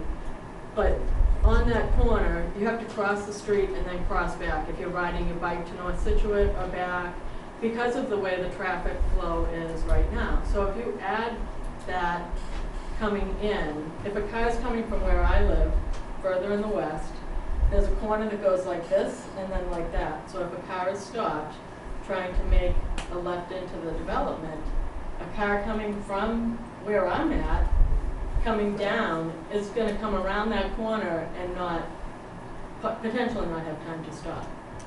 That's what he was getting at. My concern is it going to be like a clear-cut development, like I understand you're going to develop them as they're sold, but are you going to clear-cut each lot as it's going in? Because right now, there's a lot of wildlife out there that is going to be displaced, not just the eastern box turtle. I have hawks every day, and the deer, the coyotes, it is a very sensitive, natural environment, partially because of all the open space that's surrounding it, but it's been unchanged for however long, hundreds of years. And so it's just, my concern is if you're going to be clear cutting all of that space, that's a lot more water that's filtrated now by all the trees and whatnot that is, I know you have to do all your calculations, but it seems to me that if those are gonna be clear cut, it's gonna take a long time for the trees to come back, for the wildlife to thrive again. Okay, good, thank you. Now, let's get one more, because then we'll have to move on. Thanks, I have a couple of questions. You need to know who you are. Jan Morrissey, 238 Clap Road. So, the planning board has not accepted the conventional plan yet, is that correct? Is that the That's first correct. step and then, okay. Because my notes from the preliminary meetings were that, from the planning board, not the audience, was that this development was a little too dense, that the rat tails were a problem, that while, and I think, you know, one of the quotes was, while it may meet the exact rules, it doesn't fit with the spirit, that it was just too dense for this area and that the rat tails were not conforming. So that's one question I have. I think the landscape is, architect is really, really important, and the LID features are really important.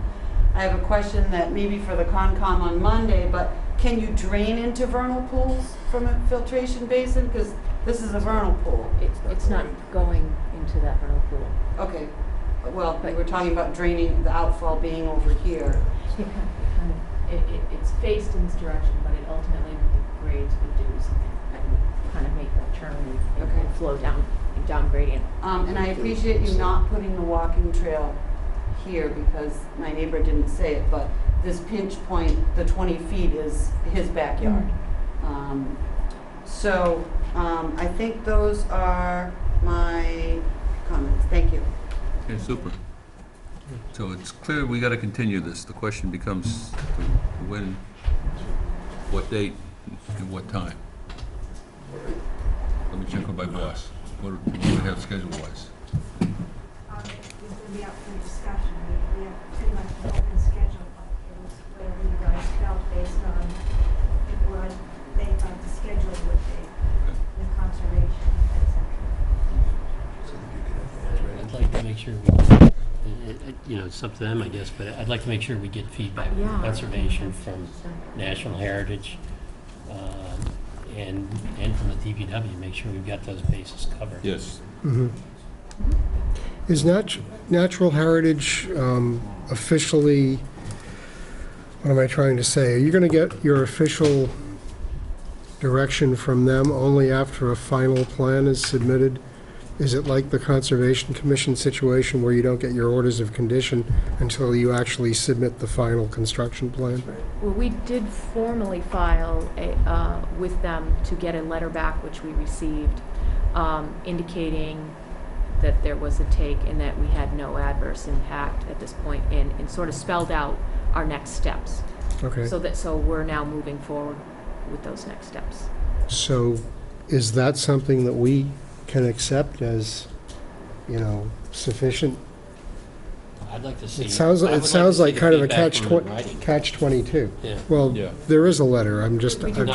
told. We know there's a letter of taking. What we don't know is whether there's any other mitigation required that would affect the plan that's laid They out. actually, I think if you look at the letter, they state that the plan as shown to them as proposed is, let me see if I can pull that letter out for you. I haven't seen it. I've read it. I'm not sure that I've, I may have Where just can I missed it. find it? Yeah, I missed it too. Maybe still have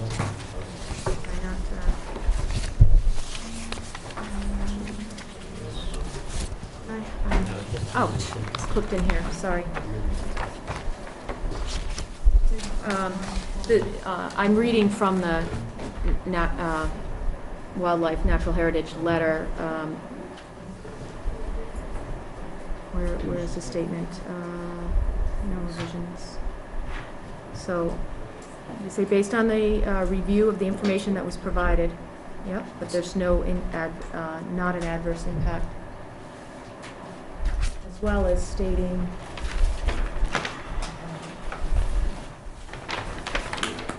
I'll let you read it.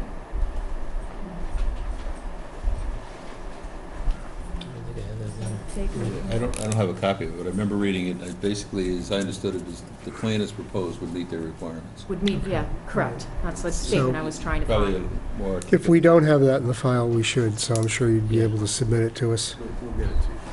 There's also this conservation management permit. That would be the next That's the step. next step. We need to get this letter telling us that they would accept the plan, and that they would, they say in here basically that this plan is approvable through a conservation management permit. So we now need to file that permit and have that approved. This letter says that the proponent must avoid and minimize impacts to state-listed species to the greatest extent practical, demonstrate that an insignificant portion of the local population will be impacted, or that no viable alternative exists, and develop and implement a conservation and management plan. Correct. Right. So- The key sentence, if I may, in the letter is that it says, based on the materials submitted to the division and ongoing consultations between the applicant and the division, it appears that the proposed project will qualify for the issuance of a CMP. Okay, so that's our sort of green light to now be able to file the CMP application and have a predictable outcome. Thank you. So let's go back to a date.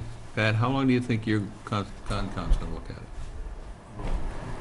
It won't be closing on Monday. No, I understand that. Yeah. We'll be meeting with Dave, probably a couple of times, this coming Monday and then some future date. I don't know when we'd have a final vote. Do we have a calendar, if that helps? If- When the meetings are gonna be, and Oh, when our meetings are gonna be, so I thought you said when we'd be closing out, we're every other Monday. so, I mean, I'm just trying to. 16th and the 30th. 16th and 30th, there's gonna be some people missing the first one in October, but we're planning on meeting the 16th and the 30th. So what if we continue to the second meeting in October? Should be the 24th. That's a long time. That's a long, you have a first meeting in October? Maybe October 10th, if you wanna do that or not. We can do it on the 10th. October 10th.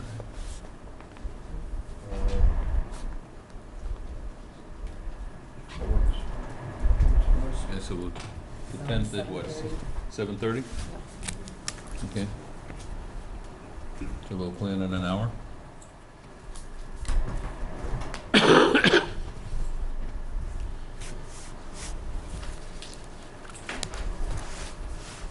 Will you send us the natural heritage letter? as well? I sent it out to you guys. I can't find it. No, I don't see it at all. I'll send it out. And I don't remember reading It it either. doesn't come from Natural Heritage, it comes from Division of Fisheries and Wildlife. Yeah, Yeah, that I doesn't- think that I doesn't remember look that. familiar. No, I just haven't seen it. I'll send it to you first thing tomorrow. Okay. I'll send it by itself. Okay, That would be, deal. Okay, so I Okay. guess we have, if I understand it, the applicant's request to continue to the first meeting in October at a time of 7:30. Okay, so we have, table 10 at 7. Okay, so you want Sure.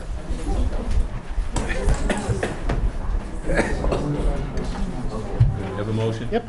okay. I move to accept the applicant's request to continue the public hearings for the definitive subdivision plan, flexible open space special permit, and scenic road public shade tree hearing for Benjamin Studley Farm, a flexible open space definitive subdivision at 214 Clap Road until October 10th, 2013, at 7:30 PM. Have a second? Second, All those in favor? Aye. Thank you. Thank you very much. thank you. thank you. Okay, hang on a minute, Thank we you, have David. to get you to.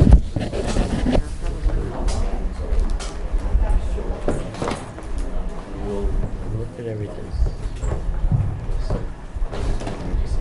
Do I have a motion to do, Mark, do we have a motion for Otis Road?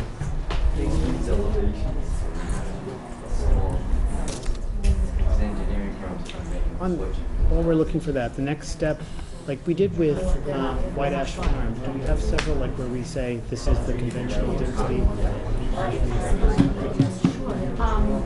this drainage, that's that. So we got Heritage Play, if they come back up and give an indication It looks, where, what areas where they can build it. and it's not Areas that could affect this plan. well, I don't know that. What I finally got is a call back from DPW, because it's their close drainage. My understanding is it's supposed to have gone through. That was my interpretation. Right, so I'll have to get on that. Either that or I'm like Not on this going one. through like male menopause. Absolutely, because I'll send one. Right, what? Oh, wait, don't. I'm still looking for the fisheries thing. It's probably over 50 minutes. Is that Otis? Okay, Hey, Deb? Oh, my apologies. Yep. Thank you very much. Thank you. thank you again. As they say, take it outside. Sorry. Take your lawyer with you. That's okay. No offense. Very thorough, thank You you. got some little notes to read? Thank you, first? thank you very much. Any notes? You need to read the part about me? Yeah, the part about you. Yeah, the part about me you have to read. Oh, really? Okay, the applicant. Okay, the applicant has continued, has requested a continuance for tonight's meeting until October 24th, 2013. Eric Mercer submitted a Mullen Rule certification to the planning board, which has been filed with the town clerk, as he missed the vote to continue on August 8th, 2013. Everyone is eligible to vote on the special permit on October 24th. Will the clerk please read the motion? I move to accept the applicant's request for continuance of the accessory dwelling special permit public hearing for 37 Otis Road until October 24th, 2013 at 7:30 PM. Do I have a second? Second? All those in favor? Aye. Good. We're running a little late, but I figure we might as well get a good, some of those initial comments from the abutters in, so. Yep. Yeah, that was good. Oh, yeah, definitely. Okay, that brings us to old business, new business, correspondence. Can we do Salt Marsh Hill first? I think you can, yeah, I don't, she's not coming to the meeting.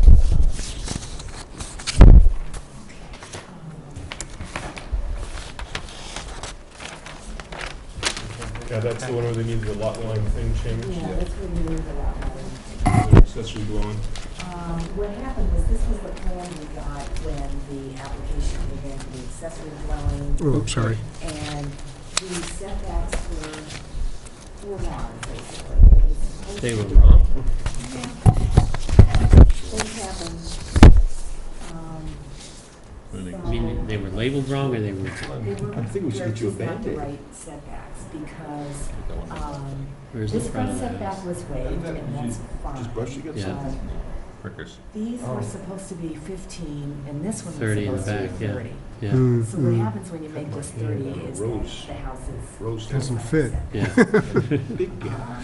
Can you have them take this little piece off? Yeah, right. What is that, two bedrooms? Yeah. Oh, no, that's the kitchen. No, probably don't want to lose that. Color kitchens are good. Yeah, yeah. You just cut it off.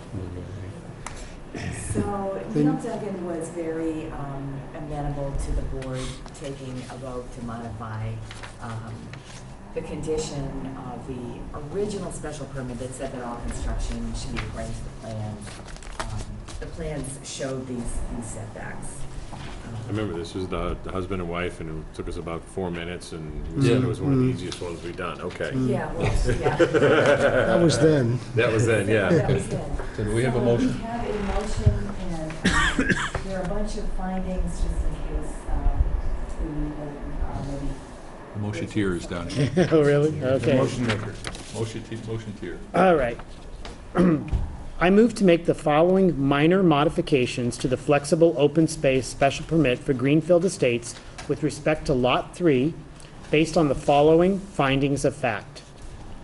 Number 1, according to the Town of Scituate's assessor's records, the property known as Lot 3-12, Salt Marsh Hill, is owned by Susan and Gregory Smith. The lot is located in the residential R2 zoning district.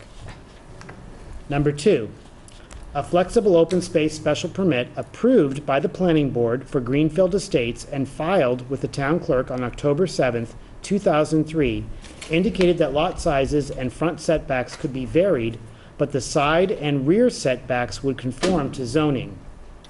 A 30-foot rear setback for 12 Salt Marsh Hill was indicated by conventional zoning. Number 3, an accessory dwelling special permit for 12 Salt Marsh Hill was approved by the planning board on June 27th, 2013, and filed with the town clerk on July 9th, 2013. There were no appeals to the special permit, which has been filed at the Plymouth County Registry of Deeds on July 31st, 2013. Number 4, the dwelling on Lot 3 is situated on the lot so that the west side of the garage abuts Salt Marsh Hill with approximately 21 feet to the rear lot line at its closest point. The front of the house faces the south property line with approximately 43.53 feet setback at its closest point. The side setback to the east currently exceeds 30 feet. Number 5, the proposed accessory dwelling to be located on the east side of the house appears to fall within the 30-foot setback, but exceeds a distance of 20 feet to the property line as scaled from the drawing L-100 by OCO Architects dated April 10th, 2013. Number 6, the flexible open space special permit for Greenfield Estates was modified in a decision by the planning board dated July 9th, 2013. Support of the accessory dwelling was indicated at this meeting, with the only concern being that the height be not more than 25 feet so that views are not impacted. No concern as to the location of the dwelling and its proposed accessory structure was expressed. Number 7, a waiver of the rear setback from 30 feet to 20 feet on Lot 3 would not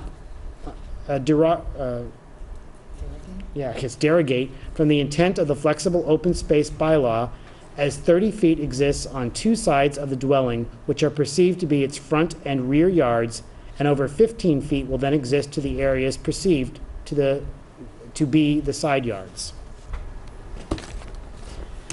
Based on the findings of fact, I move to approve a minor modification to Condition 1 of the Flexible Open Space Special Permit for Greenfield Estates, filed with the town clerk on October 7th, 2003, to add the following sentence to this condition to read: the requirement for a 30-foot rear setback for Lot 3 shall be waived to permit construction of an accessory dwelling, but in no case shall be less than 18 feet.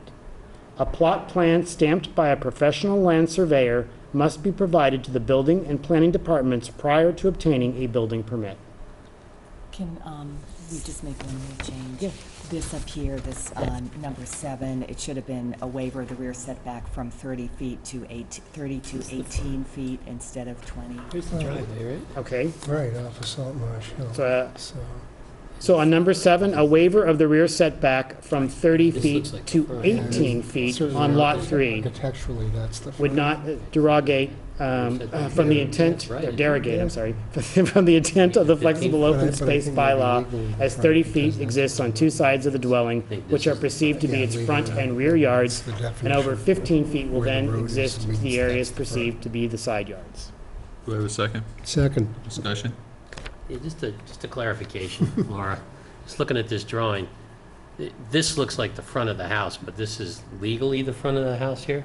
Yeah, that's where their Is- front setback Is that how this is laid out? Yeah, the front setback was, can be waived under the flexible open space, but the sides and the rear, are This is basically defined not because it intended to be- fronts on the road, that's the front. Yeah, that's Yeah. the front. Okay. Yeah, even though visually, when you look at the Visually, I house. think they Yeah. did it Yeah. the way they thought it worked. Right, Yeah. exactly, yeah. Okay, Do I have a second? Second. second. All those in favor? Aye. Okay. Now, next will be either draft goals or medical marijuana. Okay, so, first of all, I think the date of town meeting Oh, okay, well, that's the fall town meeting. I think we were gonna do this in the spring town meeting, not the fall. What's this? You could do the medical marijuana, I mean, I think you can almost make the fall, but you don't have to, so why rush it? Okay. First of all, The fall's gonna be, what, the 22nd of October, is that what I heard? I heard it's now November 4th. I heard it just changed. Okay. Yeah. Okay. Yeah. Using our GIS, it was not really very easy to show the 200-foot buffer from the residential districts. And, let's see. The buffer would actually be along the northern kind of curved part of this commercial district. And it would be that little kind of fuzzy gray area on the outside. If you just kind of imagine that on the inside instead of the outside, that's where the buffer would be, where you couldn't have any marijuana dispensaries. But when you look at it, it cuts out part of concrete pipe, and then the rest of what it would cut out would be the transfer station, the golf course, and the sewer treatment plant. So it's not really cutting out any space that could be used except for part of concrete pipe. What about the Herringbrook Mall, though?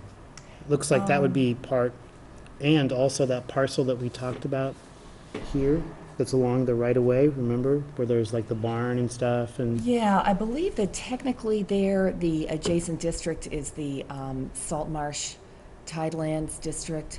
So it's not really residential. Residential. Right. Okay. And the So same what thing for is- along the southern side of it. What's acceptable zone? What color here? What Laura's saying is that this is actually not correctly represented, but if you take that dimension and move it inside, Oh, And I thought it was weird that That's- so the this building that this shows where the Herringbrook boundary here is Mall the is, outer like the limit. parcel or the Yeah, commercial but district you is not... can't be within 200 feet Is that of the outer really limit. true? I don't know. So you can see what's left if you do that. Something like that. What a lawyer Right, word, exactly, derogate. I've yeah. never seen that word before. Derogate. As in derogatory. I'm gonna derogate you. It's like a four-letter lawyer word. Yeah. The- It has eight. Now, you know, as Shakespeare said, the first thing we'll do is kill all the lawyers. So, So anyhow, so it looks like there will be some land that's Sterilized. available that can be used. And I know that was one of the things you wanted to think about. Yeah. This is with a 200-foot buffer. The 500-foot buffers are so big that you're not going to end up with anything. Right. So I'm suggesting a 200-foot buffer.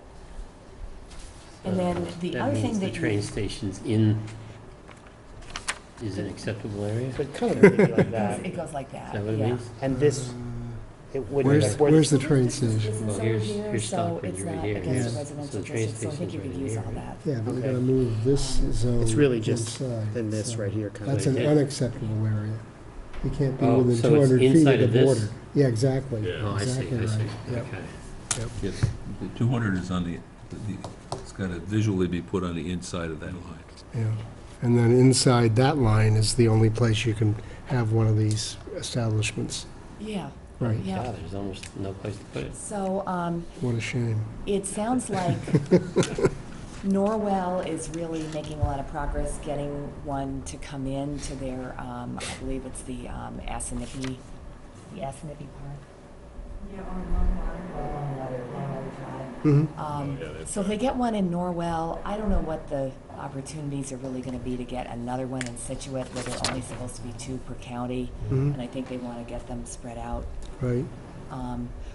One of the changes that I needed to make to this after reading Westboro fairly thoroughly is that you have to exempt people growing the marijuana for their personal use with hardship cases. You can't include that in agriculture, restrictions Yep. involving agriculture or really much of anything. That really just has to be allowed. But no to do matter that, what. you still need a doctor's prescription. Yeah, you do, and you need to register with the state, I Okay, believe. okay. And as I recall, you have to be able to demonstrate that there's no place to buy it.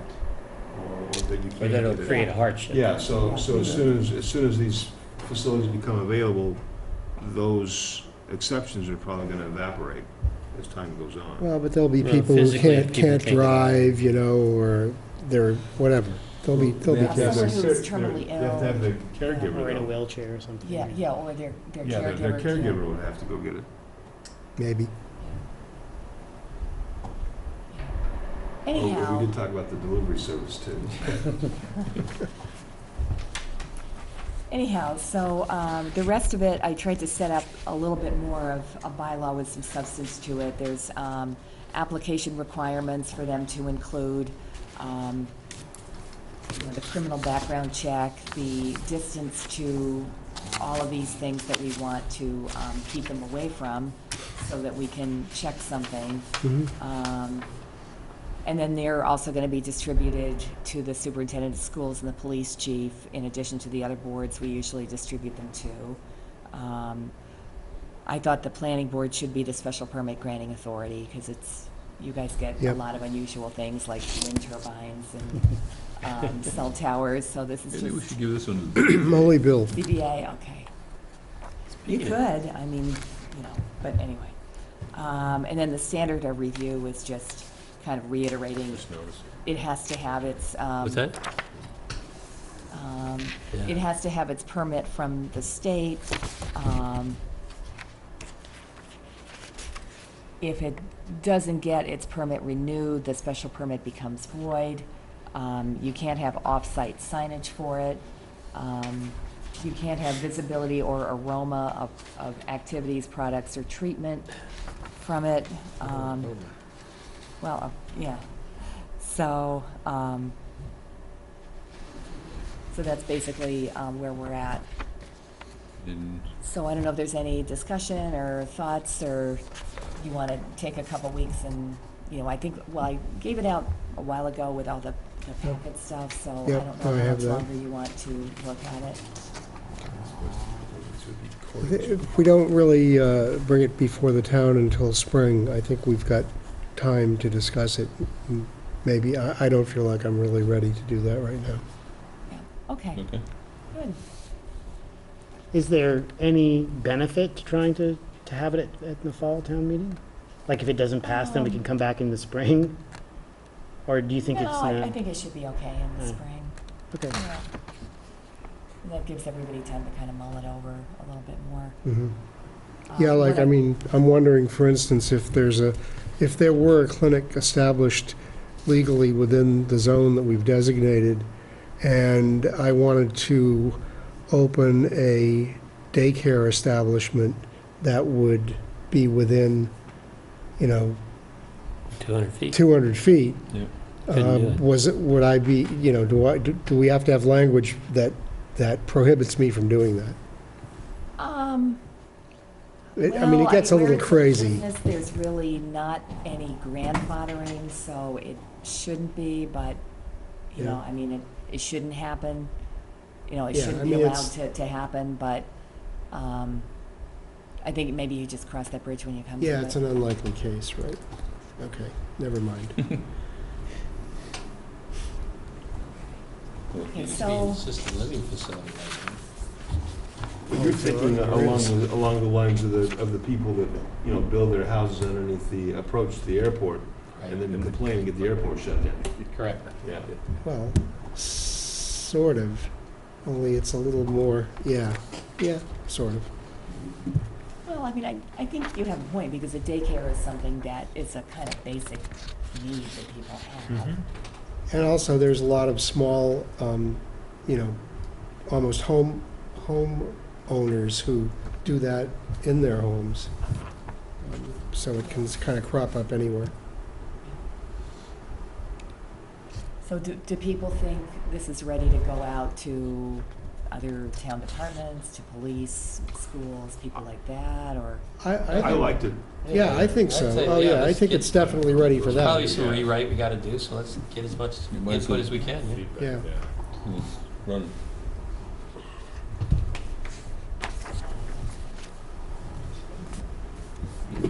I was just trying to look through this to see, The buffer zone, the 250, is that just for the cultivation and not for the We already dispensary?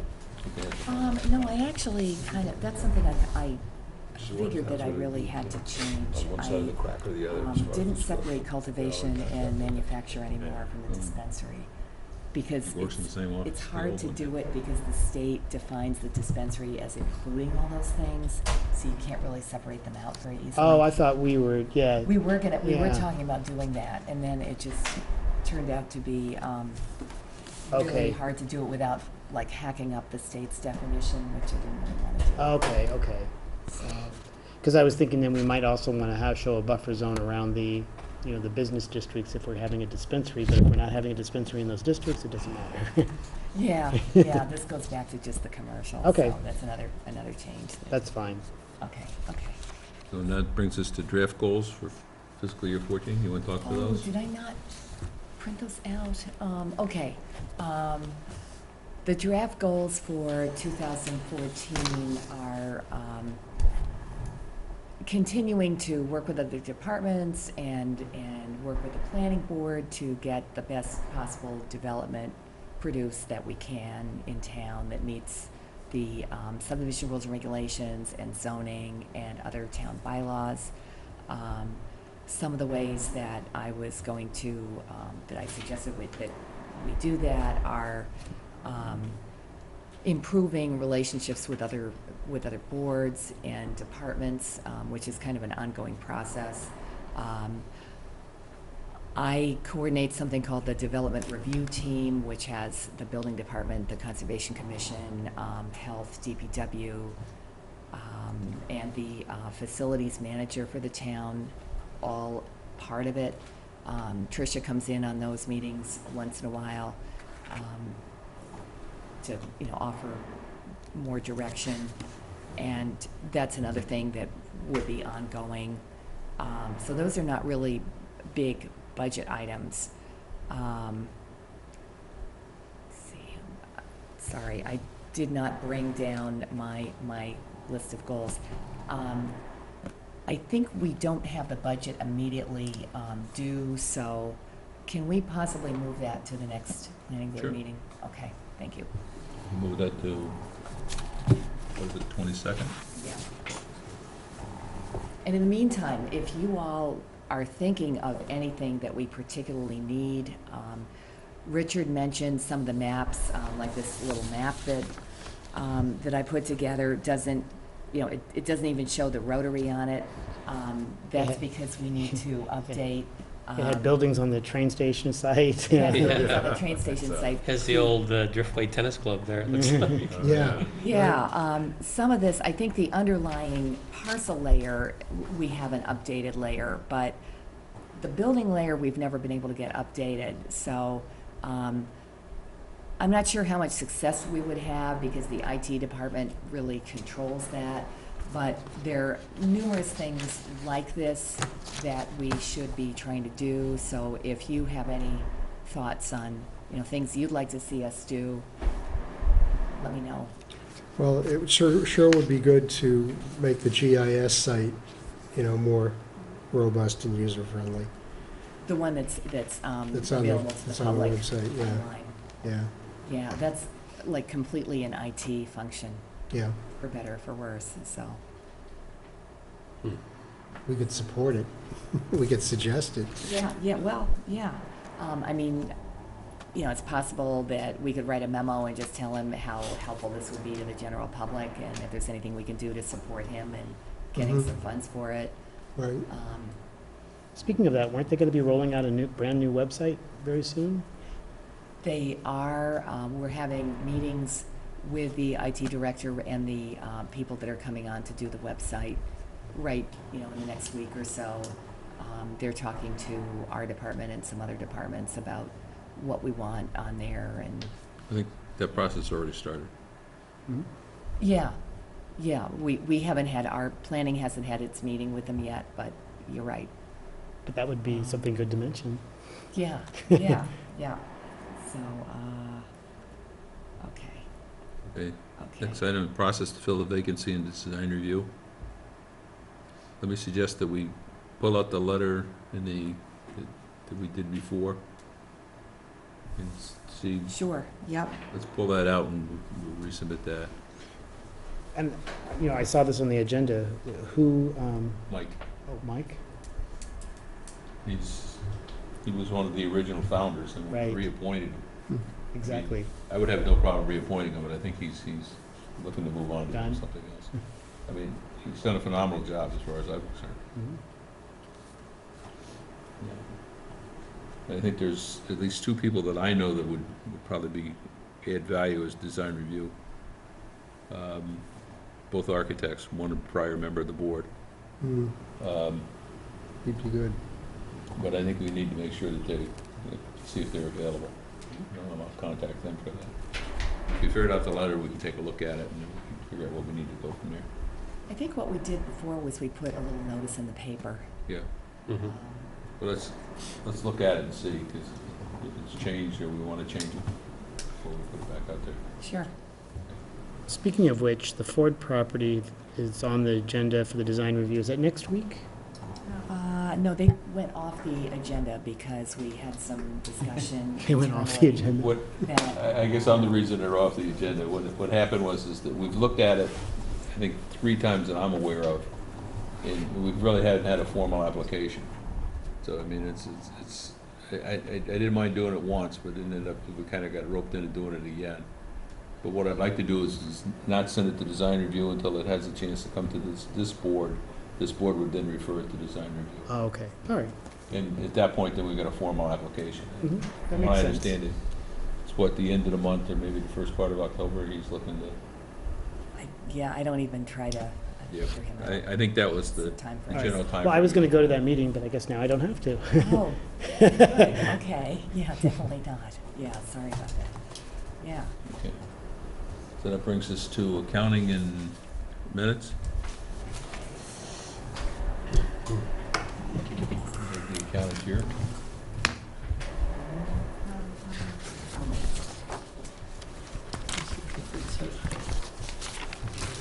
Okay, I move that we pay $557.50 to Chesia,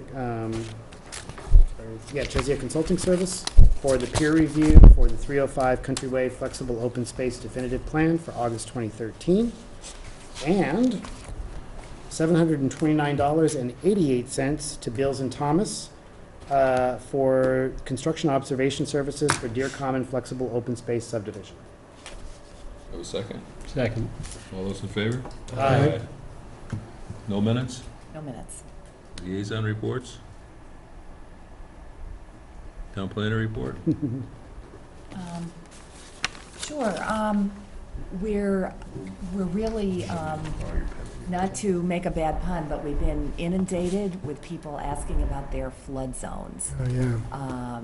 There was a very big meeting in Marshfield last week that, some of you were there, and it's gonna be a huge issue, how people's rates affect, their home value and the sellability of their homes, and whether that really causes some kind of a, like, panic or bad real estate market for, waterfront homes, but, I think that's really something that remains to be seen, and we're just gonna have to see how it plays out.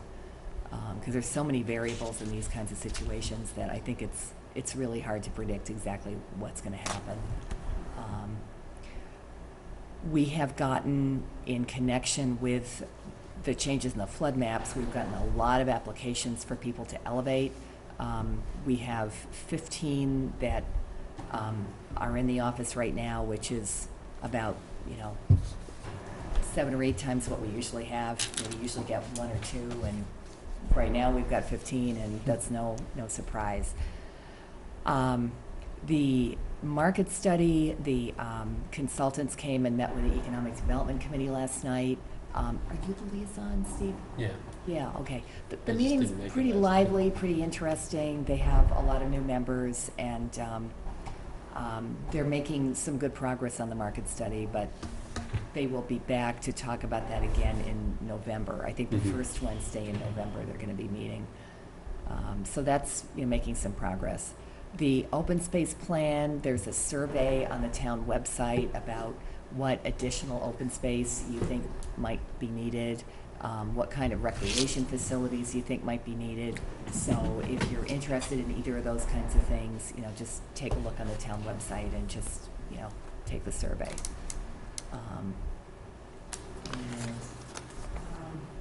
I think that's about it.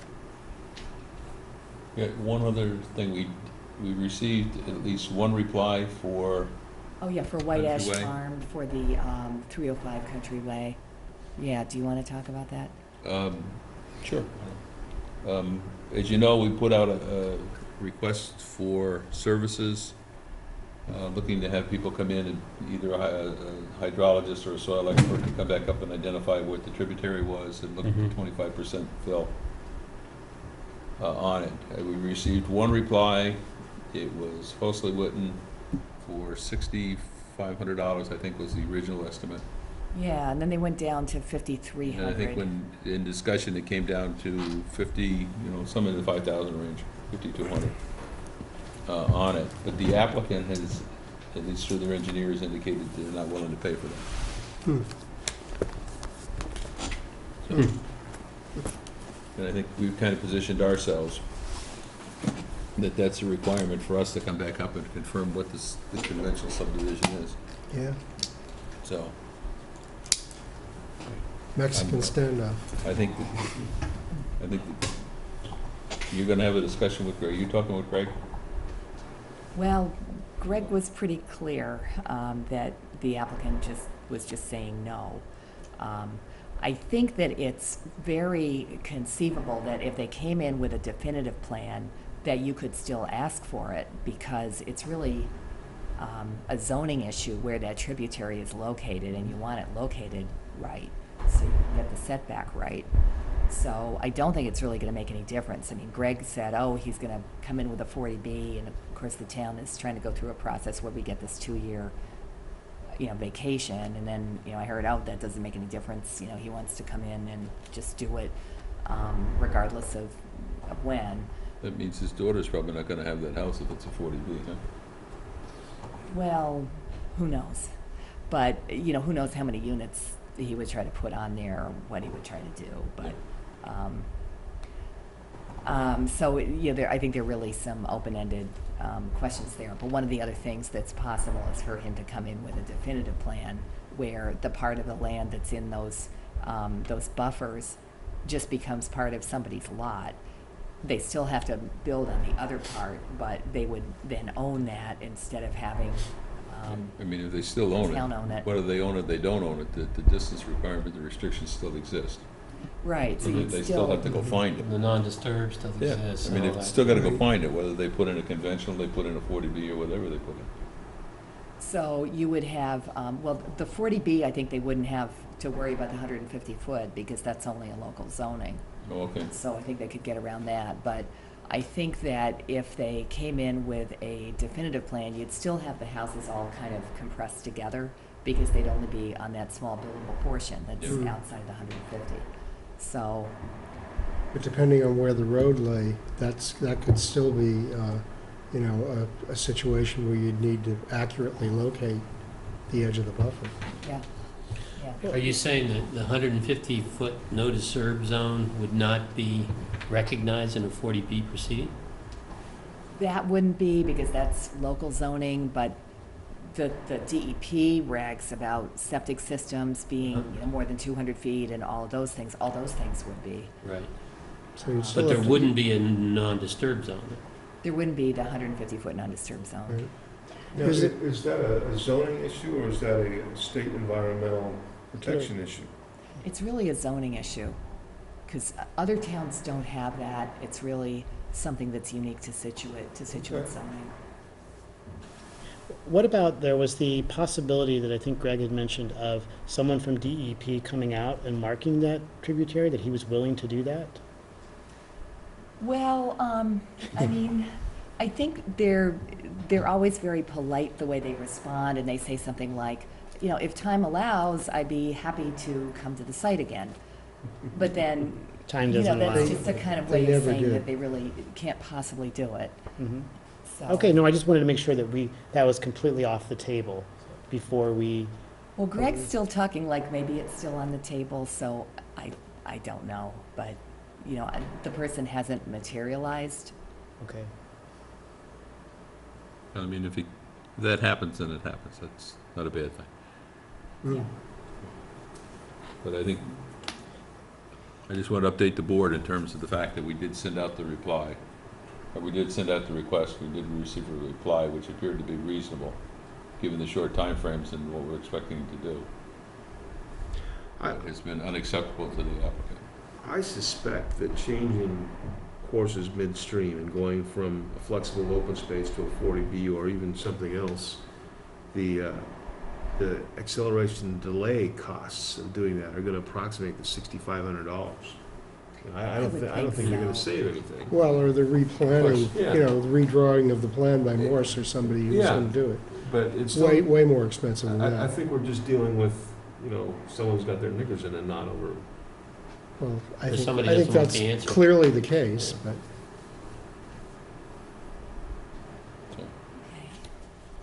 Anything else before we vote on Bob's motion? That's it, nope. Second. All those in favor? Aye. Now it's got